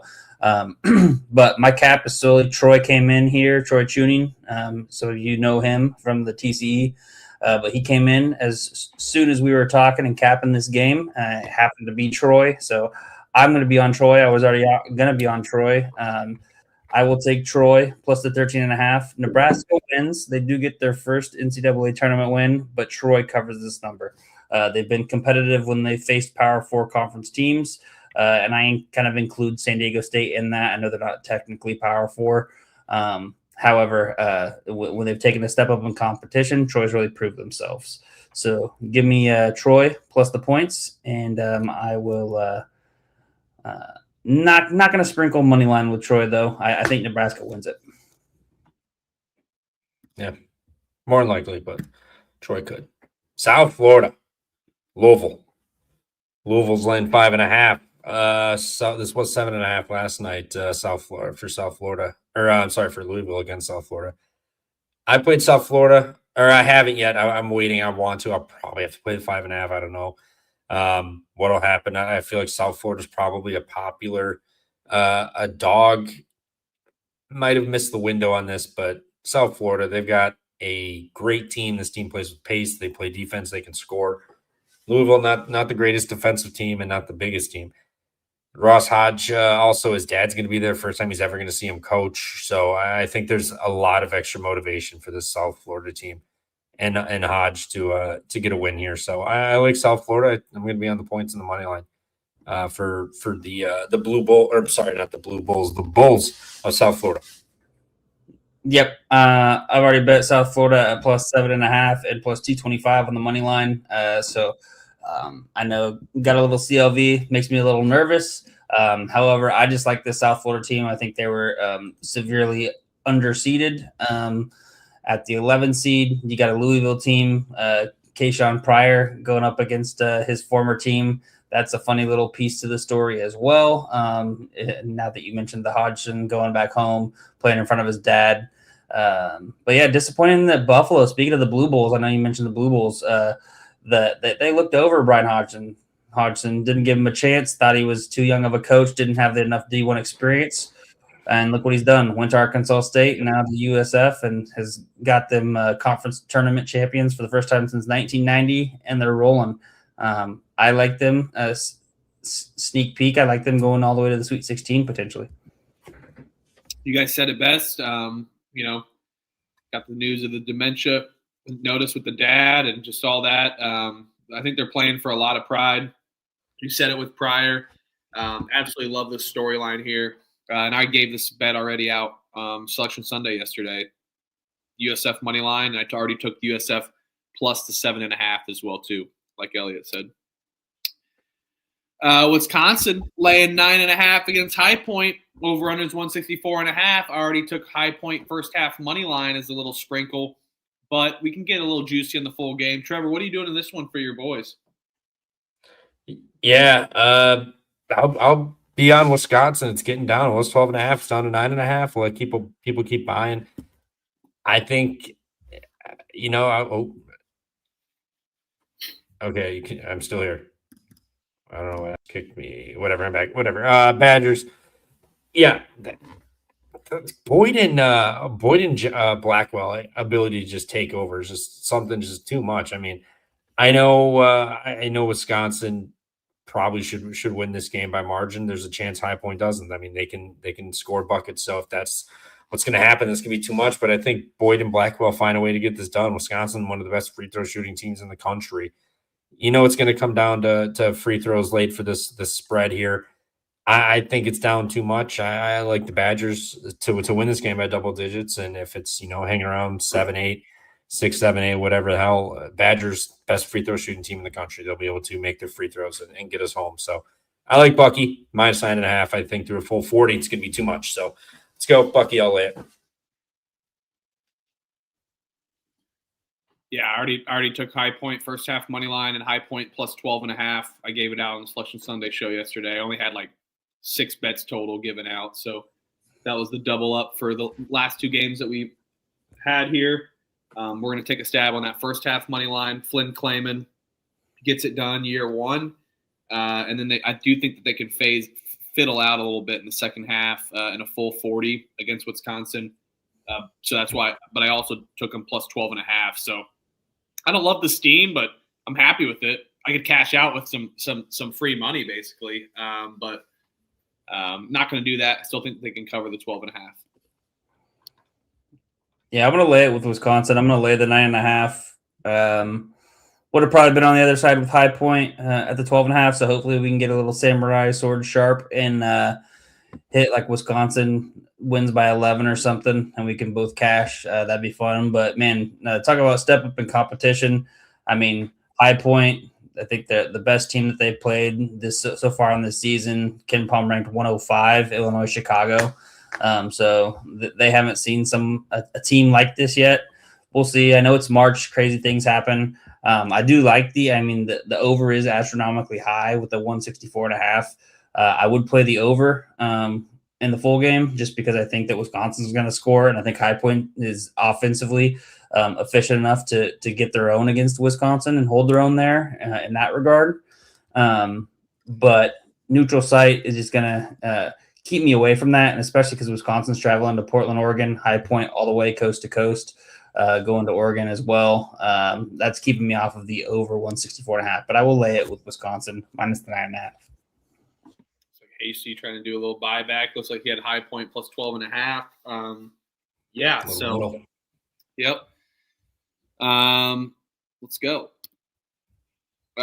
Duke versus Siena. Over under is 136.5. Duke laying 28.5. So this line went from 28 to 26. I'd not bet this yet, but I just out of principle want to bet Siena. I see 29.5 on Fanatics. I don't have that as those greedy bastards. But I'll be taking Siena plus the points. Yes, they could probably lose by 30-40 with Duke's athletes, but interviewed dress-up game for Siena. The hypothesis, I've been saying this hypothesis since the beginning of the season, even last year, that is. But this season, we really attacked the hypothesis perfectly, even when Siena started losing games and Syracuse started winning. Unbelievable. And to look at that, my dog came down here, kind of growled at me a little bit. Just a telltale sign. He loves the St. Bernards as well here. Give me Siena plus the points. Jerry McNamara, ACC interview-style game. Keeps it close. They lose by like 22. This could very well happen as well, too. Oh, easily, but yeah, interview game for Jerry Mack and this Siena squad. I mean, if they compete in this, against Duke, there's pretty likely chance he gets hired. So, and these guys get to go play ACC basketball, some of them. So, I like Siena. Too many points. I'm with Hasty right before tip. Give me Siena with every point I can. I think I'm with you. They lose this game at like 22-23, something like that. Find a way to hang around in that mid 20, low 20 region in the second half and close it out. So give me Siena plus the points. Yeah, I'll take Siena plus the points. I might lay off of a bet though. I could see Duke beating them by 40. I will say if you like Duke, take it now or here in the next day or two. Public is going to come in, and kind of steam this line up there on Thursday morning into like Thursday afternoon after the first 4 games are played of that day. So Duke will probably be sitting at like 31, 32, something like that. So I'm going to wait to bet this for sure. Take Siena plus the points. Most likely a no bet for me. Honestly, you could talk me into maybe playing over 136.5 because what is Siena going to be doing to stop Duke from scoring 90? If they score 90, all Siena needs to do is put up 50, and you got the over, not even 50. So kind of like that over 136.5.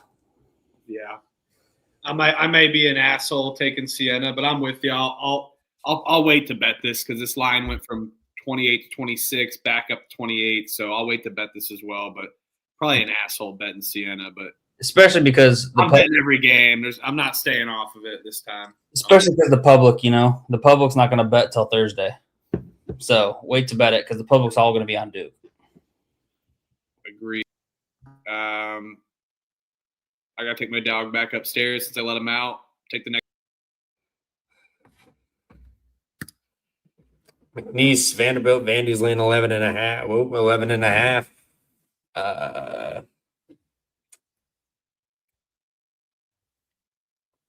Does this not feel like a Vanderbilt fuck 'em up game? It kind of does to me personally. I mean, Vanderbilt off of that loss, but they just been the better team. I mean, they played VCU, St. Mary's, SMU, Wake Forest, UCF in the non-con, and all beat those teams comfortably. I mean, this is a McNeese team that, is great in their own right. They pretty damn well in conference play. We know what McNeese is, what they are at this point, but you just play slow. You get this Vanderbilt team that's going to want to play fast. McNeese is going to have to take more shots. They're not going to slow them down. I don't know if McNeese's offense is like that, or if this team is built like that to just run up and down for a full 40. I think Vanderbilt gets this done. I'll lay the 11.5. I like the over 2. It's going to force McNeese to play more possession, so more shots to the rim. If not long threes and whatnot. So, and if not long rebounds, easy runouts for Vanderbilt. So, give me Vanderbilt in the over.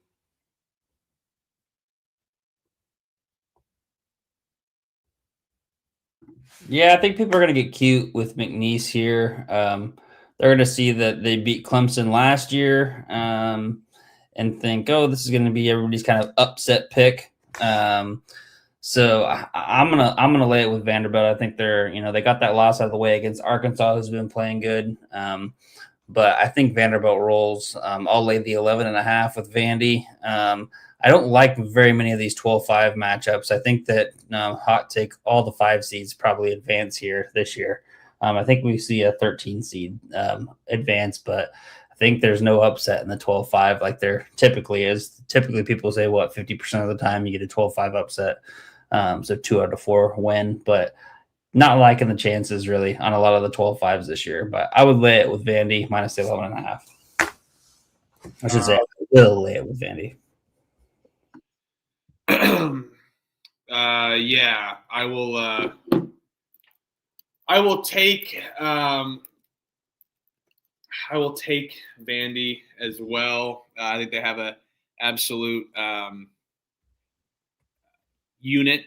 We've seen them beat up on good teams. I don't think McNeese State is going to be able to match up very well with them. It is a lot of points to your guys' credit. They had their win last year as well in the 12 seed new tournament. I will be taking Vanderbilt, but we'll be doing it here in another different way. I'll take Vanderbilt team total over 80.5. I don't like taking overs in NCAA March Madness round 1, but I think that they're going to come out hot, especially how they played last Sunday and beat up on this McNeese State's team. But I'm going to take the 80.5 to avoid any backdoor scenario. Michigan State laying 16.5 against North Dakota State. Over under is 143.5. This is an absolute under game for sure, and I'll be taking North Dakota State plus the points also. I have a future on Michigan State to win. I took it way back when on the November Futures show that just randomly popped out, like a 20, 30-minute episode, nothing crazy. Michigan State was one of them. But I'll be taking North Dakota State plus the points. I think they're a good matchup for this Michigan State team. We've seen Michigan State, even if they're covering at one point, they end up really struggling later. And now you get a North Dakota State team that plays like a cohesive unit, especially on the defensive side. They may not be very battle-tested, but again, we're seeing teams that don't want to play these kind of teams with the net ranking. So, for instance, a High Point against Wisconsin when they only played Illinois, Chicago. I think that's another testament of teams being scared of these teams that were really good last year or have a lot of program longevity. North Dakota State is one of them. As the toughest team that they played P4-wise was Oregon State for the most part. So I think North Dakota State steps it up here, somehow covers. We get that backdoor situation where Michigan State, they did the same number against San Jose State. They were dominating them, and then they just let it up and stopped playing with heart. Yes, this is Izzo in March. That's why I have Michigan State to win it all. So don't tell me like this is Izzo in March. I don't want to hear it because I bet on him in November to win this tournament. So, but I do think that they win. I don't necessarily think North Dakota State's very live, but I think it's a lot of points for a slow-paced game that's going to have an under scenario at best too. So probably plus 16.5 and under here. Yeah, I'm with you. North Dakota State plus 16.5 in the under. I think North Dakota State competes with them on the glass. We got a neutral court and a Michigan State team that doesn't shoot the three very well. They're going to have a lot of size with the two bigs down low on North Dakota State, but I think everyone's going to be crashing the board. They're an elite rebounding team in their own right.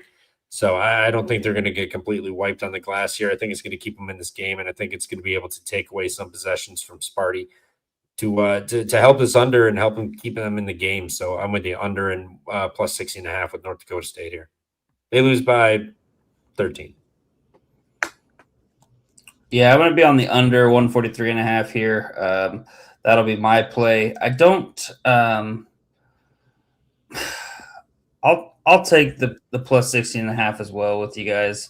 We can kind of be in conjunction. I'm a little nervous just with Michigan State off of 2 straight losses, Michigan to end the regular season, and then dropping that game to UCLA. But Izzo's teams will be able to get it done here. So I just 16.5 seems like a lot of points. I'm for sure playing the under 143.5. Wait to bet the spread. Haven't quite figured out if I'm going to pull the trigger and be on both sides. I love the spread here. Arkansas laying 15.5 against Hawaii. Over-unders 160.5 here. Trevor, what are you doing in this one? You going with your Island guys or taking Coach Cal here, laying a big number? I think Hawaii is going to be the too cute pick here. I know it's a lot of points, but Arkansas going to have the best guard on the floor. It's gonna be the maestro out there to do whatever he needs to do for Arkansas. Hawaii, I get they have bigs. I get this is their best team. I think they're going to compete with Arkansas for about a half, but I think second half Arkansas comes out of half and kind of puts it on them, and A-Cuff takes over. Brazil does this thing. So I'll lay it with Arkansas here, minus the 15.5. I think they win this game by, 18, 19 points. Hawaii hangs in, but just kind of runs out of gas, and Arkansas's athleticism and size just kind of kills them in the second half here. So give me Arkansas playing it. Elliot, what you doing here? Yeah, I think this is going to be an interesting spot. Hawaii plays a really kind of weird defense where they don't switch at all, which I think could pose a problem for them because who's going to be guarding A-Cuff? That's what I'm not quite sure on. I will take Hawaii plus the 15.5. I agree with Jeff. Take A-Cuff for his points over. He's going to be able to get whatever the hell he wants, in my opinion. Should be able to show out here. But I'll be on Hawaii plus the 15.5. I think Arkansas maybe struggles a little bit with the weird kind of style of defense, but then they figure it out, make second half adjustments. I could see this as like a Hawaii first half money line even, or kind of being first half spread potentially. And then Arkansas maybe figures some things out. But I'll take Hawaii plus the 15.5. I'm with you. I like Hawaii, but I think we're going to go with the over 160.5. Arkansas, defensively not there, but absolute freaking masterclass of pace.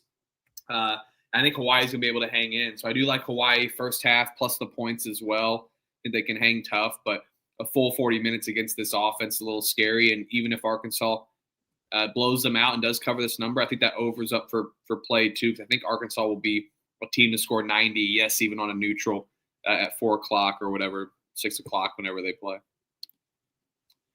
North Carolina laying 2.5 against VCU. Over-under is 153.5 here. I'm taking VCU here on the spread, on the spread here. I mean, of course, money line available at that price, but I think North Carolina, they're a little smoke and mirrors. They may have their upper hand here, playing in Greenville, not too far away. North to South Carolina, not as far, but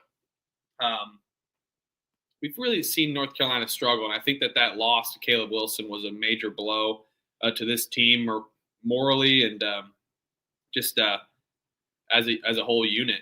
And VCU, is going to absolutely exploit North Carolina at the 3 game. I think really they're going to struggle. North Carolina's going to struggle defending VCU at the 3. You also get VCU that can defend the size against Vassar, whatever that guy's Stevenson. So I think that VCU is going to get this one here. I took them plus 2.5. It's so easy to bet North Carolina. I get it, but I think the line's a little bit telling. Maybe the books are still respecting or disrespecting the team with the Wilson news, but they've had plenty of time since this injury's happened, and they haven't been able to recover. I think this line's a little bit telling. And VCU, Eric Maynor beat Duke and Coach K way back when. Now they get the chance to beat North Carolina way back here, almost 20 years ago to the date when they beat Duke. So give me VCU here plus the points. Yeah, VCU and the points as well for me. Far better team going over at better size. They can shoot. They're elite at defense. They play at a breakneck pace at times, and UNC's been struggling. I mean, if you want to include the game Caleb Wilson played against Miami, 4-5 outright. The wins Pitt, Clemson, Syracuse. I'm not Syracuse. I'm sorry. Louisville, who we know is kind of fraudulent against upper echelon teams, but they've also just dropped games and home games too. I know this isn't a home game, but it is close to home. So VCU, I think they're going to have a strong support. Their fans care. I think they'll show up, and it's not too terribly far from them. I think VCU gets it. I think VCU honestly makes a second weekend run here. So I like VCU in this one on the money line. Get it done against UNC. Yep, I'm on VCU and the Rams here on the money line. Fuck the points, don't need them. I think that VCU has kind of tested themselves throughout the year. Went on the road and played Utah State away from home. Went on the road, played NC State, both in competitive games. Played Vanderbilt on the neutral as well. New Mexico at home. Played St. Louis. So they've definitely tested themselves. North Carolina, like you said, loss of Wilson. They've struggled without him potentially. But they've known that he's been out for a while now. I just think that VCU is maybe not just as talented, but is just as physically gifted and is able to compete with UNC. Not a problem. They're not going to be seen as a mid-major in this game, and I think VCU takes care of business and proves the talent that they do have. And I think Djokovic there is going to kind of come onto the scene like he has this year ever since early November. And then his name's going to pop up yet again here in March. So give me VCU on the money line. Do we wait to bet this as people will bet North Carolina? It's so easy, but I won't. I'll probably just take VCU, but potential as well too there. As people will probably be betting North Carolina like we did. Especially so close to a pick 'em. Or not a pick 'em, but just a cheap money line. Yeah, exactly. That's what I'm saying. People go, oh, North Carolina, this price. I bet people will be betting that for sure. So easy, right? St. Mary's laying 3.5 against Texas A&M. Over-unders 147.5. Elliott haven't led since the NIT. Go ahead and take us away here. St. Mary's, A&M, 2 clashes of play. Randy Bennett, familiar with this tournament. Bucky McMillan, familiar with the tournament as well, but not as a P4 school with a heavily funded Texas A&M. Who are you going with here in 2 styles of play clashing? Yeah, no, interesting styles of play for sure. This game being played in Oklahoma City is also a little bit interesting as well, with Texas A&M just coming up by 35 to Oklahoma City, and St. Mary's having to travel across the country. But this line jumped up. It was 2.5. Now it's 3.5. I kind of wanted to just lay it with the 2.5. The 3.5, funny enough, scares me a little bit. I'm probably just going to wait to bet this, but I will take St. Mary's on the money line, I think, and might be pairing it with another short little money line price. Potentially maybe like a Wisconsin, looking at it, still playing Wisconsin on the spread, but definitely then pairing it with with St. Mary's here. I'll figure out something. Maybe do like an NIT crossover or something like that. I don't know. But I do think St. Mary's wins the game. I'm going to have them advance in the bracket for sure. I'm big on defense, especially, this time of year. The one thing that does, is a little concerning to me is the fact that they are a lot younger than they typically are here in March. And as we see in March, veteran guard play, particularly, but veterans and experience does wonders. And Texas A&M has Marcus Hill and Rayshon Agee, 2 seniors, so could be a Texas A&M spot. But I'll trust the better program, in my opinion, with Randy Bennett and company at St. Mary's. I'll be on Gale's money line. Might wait to bet it if it gets to closer to a pick 'em. I might just fire solely on St. Mary's money line. Otherwise, I might pair it with something. I'm battling. I'm going Texas A&M plus the points. I know we like to go with defense more so sometimes, but I think the tempo is really going to be controlled by A&M here, and Mary's isn't going to have an answer. We've seen them kind of struggle sometimes offensively at times, especially against these upper pace teams, and tempo wise, and in respect to St. Mary's, they do win games. They've won in March for sure, but when you play Vanderbilt, lose by 25, I would say they're 2 similar teams, A&M and Vanderbilt. Vanderbilt for sure better athletes, but A&M similar style. They can get out in a transition and run. I like A&M plus the points. I like the over 147.5. I'm doubling up a lot. So check the picks page. My picks page will have the NIT at the top tomorrow and first 4 for the games tomorrow. But I'll have my Thursday picks and NCAA picks, and then as the days go on, I will move the picks up past the NIT as we calculate the NIT as we move on. But I like A&M plus the 3.5. I like the over 147.5. I know an over in St. Mary's is a little sketchy, but this hit plenty of times against other fast-paced teams that they played. St. Mary's, that is. And I think, like I said before, I think A&M is going to be able to run and gun and control this tempo versus even a team defensively. I think their athletes are going to just outmatch St. Mary's here. Trevor, what are you doing? Yeah, I'm with you. A&M for me. I like A&M. You referenced the Vanderbilt game that could very easily happen again here too. I mean, A&M can force turnovers. St. Mary's struggles forcing turnovers, and Texas A&M, they can send you to the line at time, but they're decent at not just giving away a ton of free points. And then, yes, St. Mary's shoots elite free throws, but A&M shoots 74% too. They're not too shabby themselves. Not saying they're as good as St. Mary's, but I'm with you. Just the tempo, the amount of possessions I think A&M can force, they're going to be able to force turnovers. I think they get this done. I know St. Mary's is a great team, but I think A&M, buckyball, they kind of do something similar to what Vanderbilt did. I don't think they'll beat them by 25, obviously, but I think A&M is going to be able to be the better team for 40 minutes. I think they're going to find a way to get it done. So I like the money line. I like the 3.5. Just too many possessions are going to be had here by A&M, and they're going to force some turnovers and make life hell on St. Mary's. All right. Illinois laying 24.5. This line got absolutely steamed up.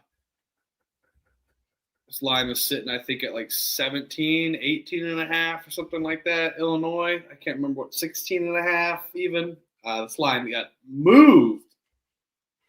Illinois laying 24.5 against Penn. Over under is 150.5 here. Fran McCaffrey versus Brad Underwood. Good little matchup here. Fun one, that is.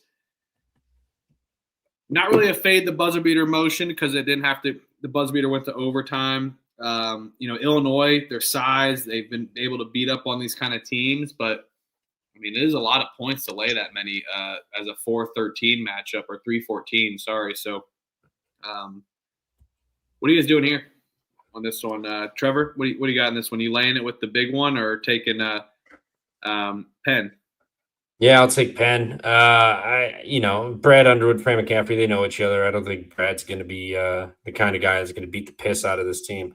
And we've also seen Illinois, they go on spurts where they just go on these giant runs and then they just go flat. I mean, they did it again Saturday against the Badgers, or Friday, whatever that was, against the Badgers, and it came back to bite them in the ass.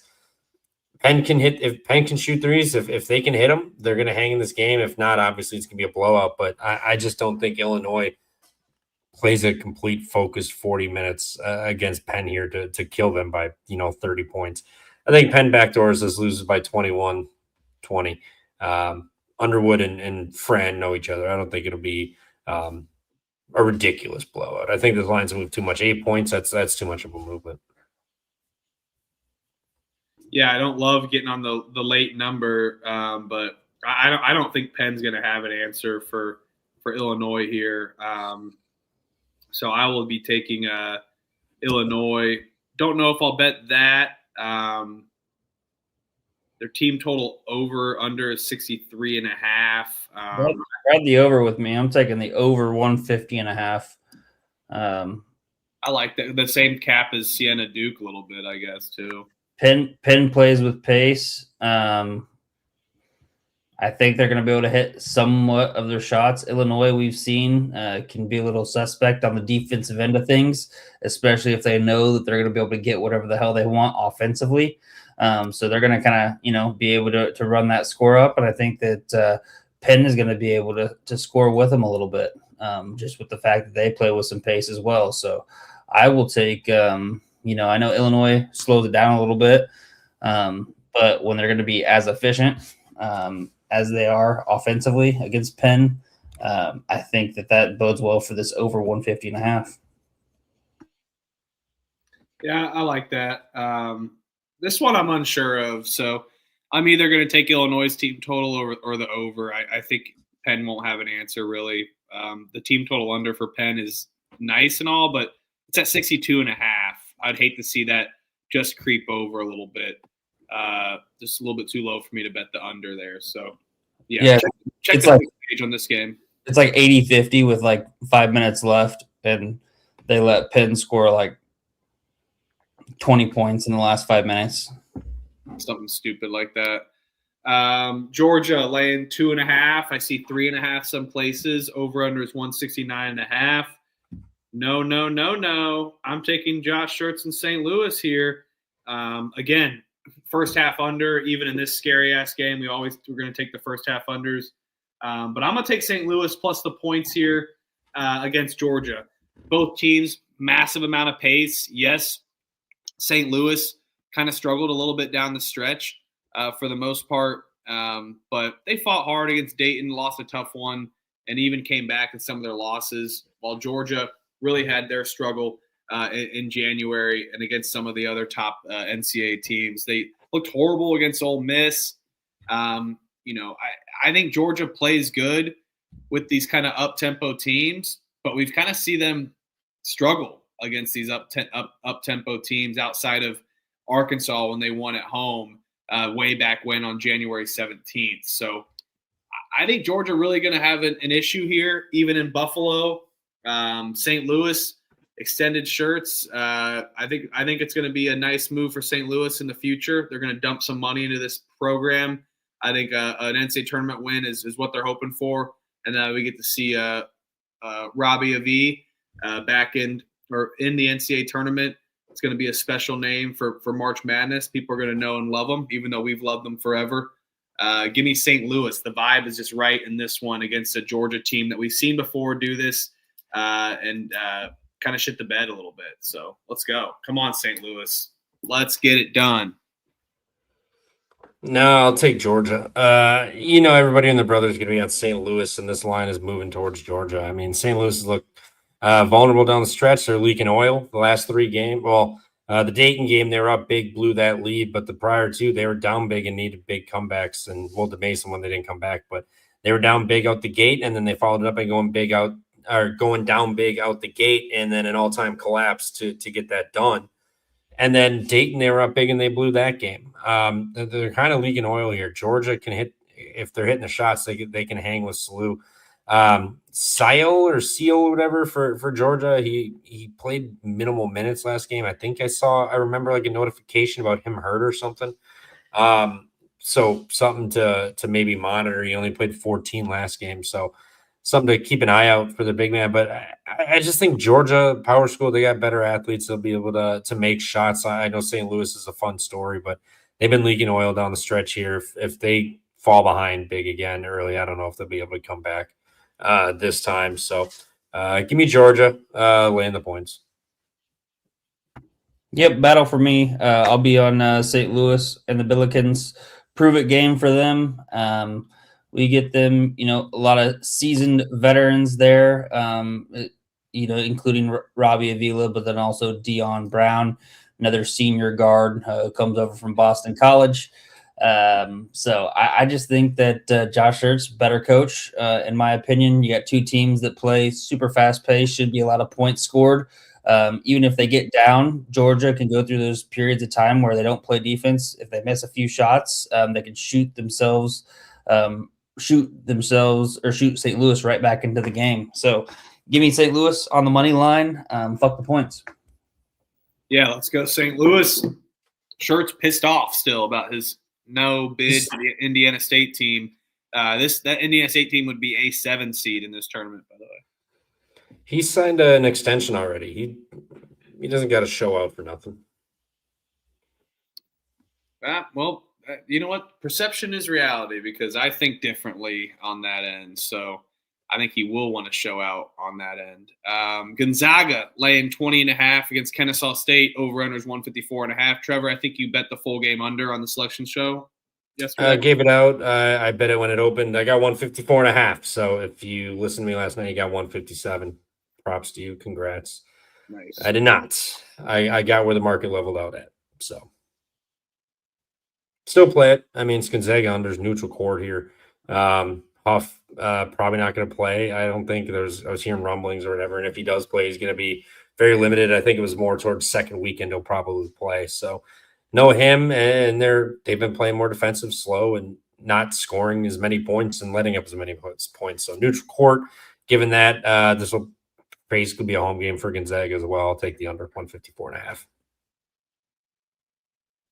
Yeah, I'm with you. I'll take the under as well too. Been doing that with Gonzaga since the chat gave that out a long time ago in WCC play. I won't think about anything else. I'll continue doing that and hope that Kennesaw State's offense gets a little squandered. So if the under hits, I kind of think Gonzaga does cover, but I'm not going to lay that many points. Just take the full game under here. Yep. There you go. Hasty got 156. Attaboy. Nice. Yeah, I'm a little bit nervous that Gonzaga is going to kind of put up a lot of points. So I might look at possibly playing the Kennesaw State team total under instead at 66.5. Tough travel spot all the way out to Portland, Oregon for them. I think they're just kind of happy to be here after that run in the Conference USA tournament. Now they get to play Gonzaga in Portland. Place is going to be full of Gonzaga fans. I kind of like the team total under angle for Kennesaw State. Don't mind the full game under, just concerning a little bit with if Gonzaga puts up 90 on this team in kind of a prove it game to get things rolling to hopefully get another Sweet 16 appearance. So I'm not going to bet anything yet. I'll sit and wait on this, but my first kind of thought would be Kennesaw State team total under 66.5. Easily could happen. All right, final game of the Thursday slate. Houston laying 23.5 against Idaho. Over-unders 136.5 here. We will talk 2 more Thursday games tomorrow. Once the first 4 is done tomorrow night, we'll add those into the slate because then we'll officially have the full 16-game slate tomorrow. Just FYI. Right, but we already know that Howard and NC State is going to get it done, so we will be talking those games for sure. So we'll do that tomorrow along with the Wednesday NIT and then the Friday first round game. So. Houston not the best defensive team, but I think Idaho could really struggle against this Houston team who's got all the momentum. Houston's laying a big number We already like first half unders, that is. I'm going to go back to the well here and take Idaho's team total under 25.5. I don't think they're capable of scoring 26 against this team in the first half. And we've seen even when teams get out on a hot start against Houston, they end up tapering off and struggling at the end. So I'm going to take the first half team total under for Idaho there. If I had to pick a side, I think Houston does get it done. But no bet for me on the full game. Just going to go with that first half stab and probably get a live bet or two. I'm sure we'll be doing a reaction show after that Thursday night. So stay tuned for that. Maybe in the hotel room doing it. And then maybe we'll be a little shocked here by how Idaho plays. It's the final game for the Thursday night. So let's go. Come on, Idaho. Just shit the bed first half, please. Yes, be like an Idaho team total under, or just lay it with Houston. I mean, Houston has a history of just winning by 30, 40 points in the first round of these tournaments. Yeah, Brody, Rowbury, whatever, the big man for Idaho. We all know who he is. I just can't think of his name. I mean, Snack and Tugler, they're gonna double team him when he gets the ball down low, not let him do anything, and kind of bully him around in the paint to get rebounds. I mean, Sampson's got however long to figure this out. They'll be fine. I think they come out and just murder Idaho.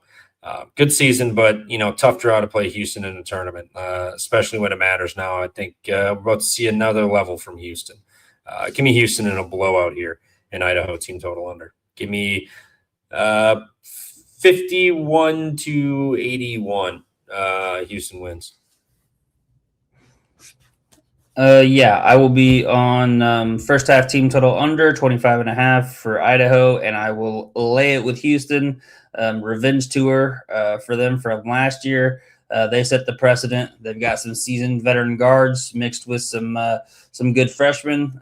So I think that they're going to kind of be able to lead the way. And they make an opening statement here in this first game against Idaho. Idaho, they're just happy to be here. Finally got back to the big dance. So in for a rude awakening playing against this Houston team. Yeah, it's gonna be tough. Gonna be tough. This will be the perfect nightcap to watch at the bar while you're all fucked up and in and out of consciousness. This Houston beatdown going on TV. Well, we'll be on the Pump Fake Pod potentially Thursday night, but yes, boozing.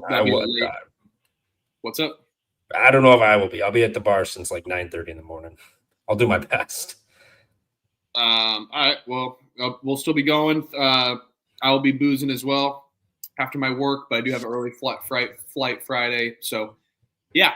Anywho, looks like we like Houston there with Idaho. That is our Tuesday games for first four NIT, and then our Thursday round of 64. So tomorrow night will be live, same time, like 10:15, 10:20 Eastern, going over the Wednesday slate, and then also Friday round of 64. And then the games that finish up tomorrow night. So we'll recapping first four games, as we won't see the NC State. We'll be watching the NC State-Texas game live and a couple other NIT games live here on the Pump Fake Pod tomorrow. And then stay tuned. We are doing reaction shows after the event. Nothing crazy, not like a full hour-long episode, but just a quick little reaction, going over fun games that happen for March Madness. That way we can recap. And then this will be a fun little weekend, so stay tuned for those weekend reaction shows after the slate's over, and then also stay tuned for our schedule for next week with Sweet 16 and Elite 8. So any final thoughts here, guys, before we get out of here? No, excited. We got hoops back tomorrow. Tournament-style hoops in there tomorrow. So I'm excited. Finally, long day. Had to bet the NBA tonight. Rockets fell through, but the Rithmm player prop came through, so that I retweeted. So 1-1, whatever. A little bit of juice for some fun today, but is what it is. We get back to real ball tomorrow. Yep, looking forward to it. Getting ready to be able to, get a good day of work in, and then be able to get home just in time for that 5:40 tip-off. I think we do have a 5 o'clock tip-off that George Mason Liberty game coming at 5. So probably not going to make it right in time for that, but we'll definitely be right there to kind of roll that into the True TV game. So looking forward to the first little spot of March Madness, soaking it all up, enjoying it, smelling the flowers, as Huff says. It's going to be a fun time for sure. And that's 6 Eastern, 6:40 Eastern for more than half the United States, by the way. Appreciate it, everybody. Have a good one. We'll see you guys tomorrow talking more March Madness. Can't believe it's all here. Enjoy your brackets. Go home, print out a fresh bracket. If you haven't printed out a fresh bracket, put it up to your mouth and just smell that paper of the bracket and the ink. So let's freaking go. Going to be a beautiful weekend for games after we get through this shitty weather. And, going to be absolutely rocking. So use the Pump Fake Pod for March. See you guys tomorrow night at 10:15 Eastern. Like and subscribe, and also make sure to use Rithmm AI for promo code PFP25 for everything March, including the bracket generators. So go to Rithmm, and make sure you also go to the Pump Fake Pod as well too on YouTube. So appreciate everybody. Have a good one. See you guys tomorrow night. Yep. Peace I'll be out. using that parlay optimizer.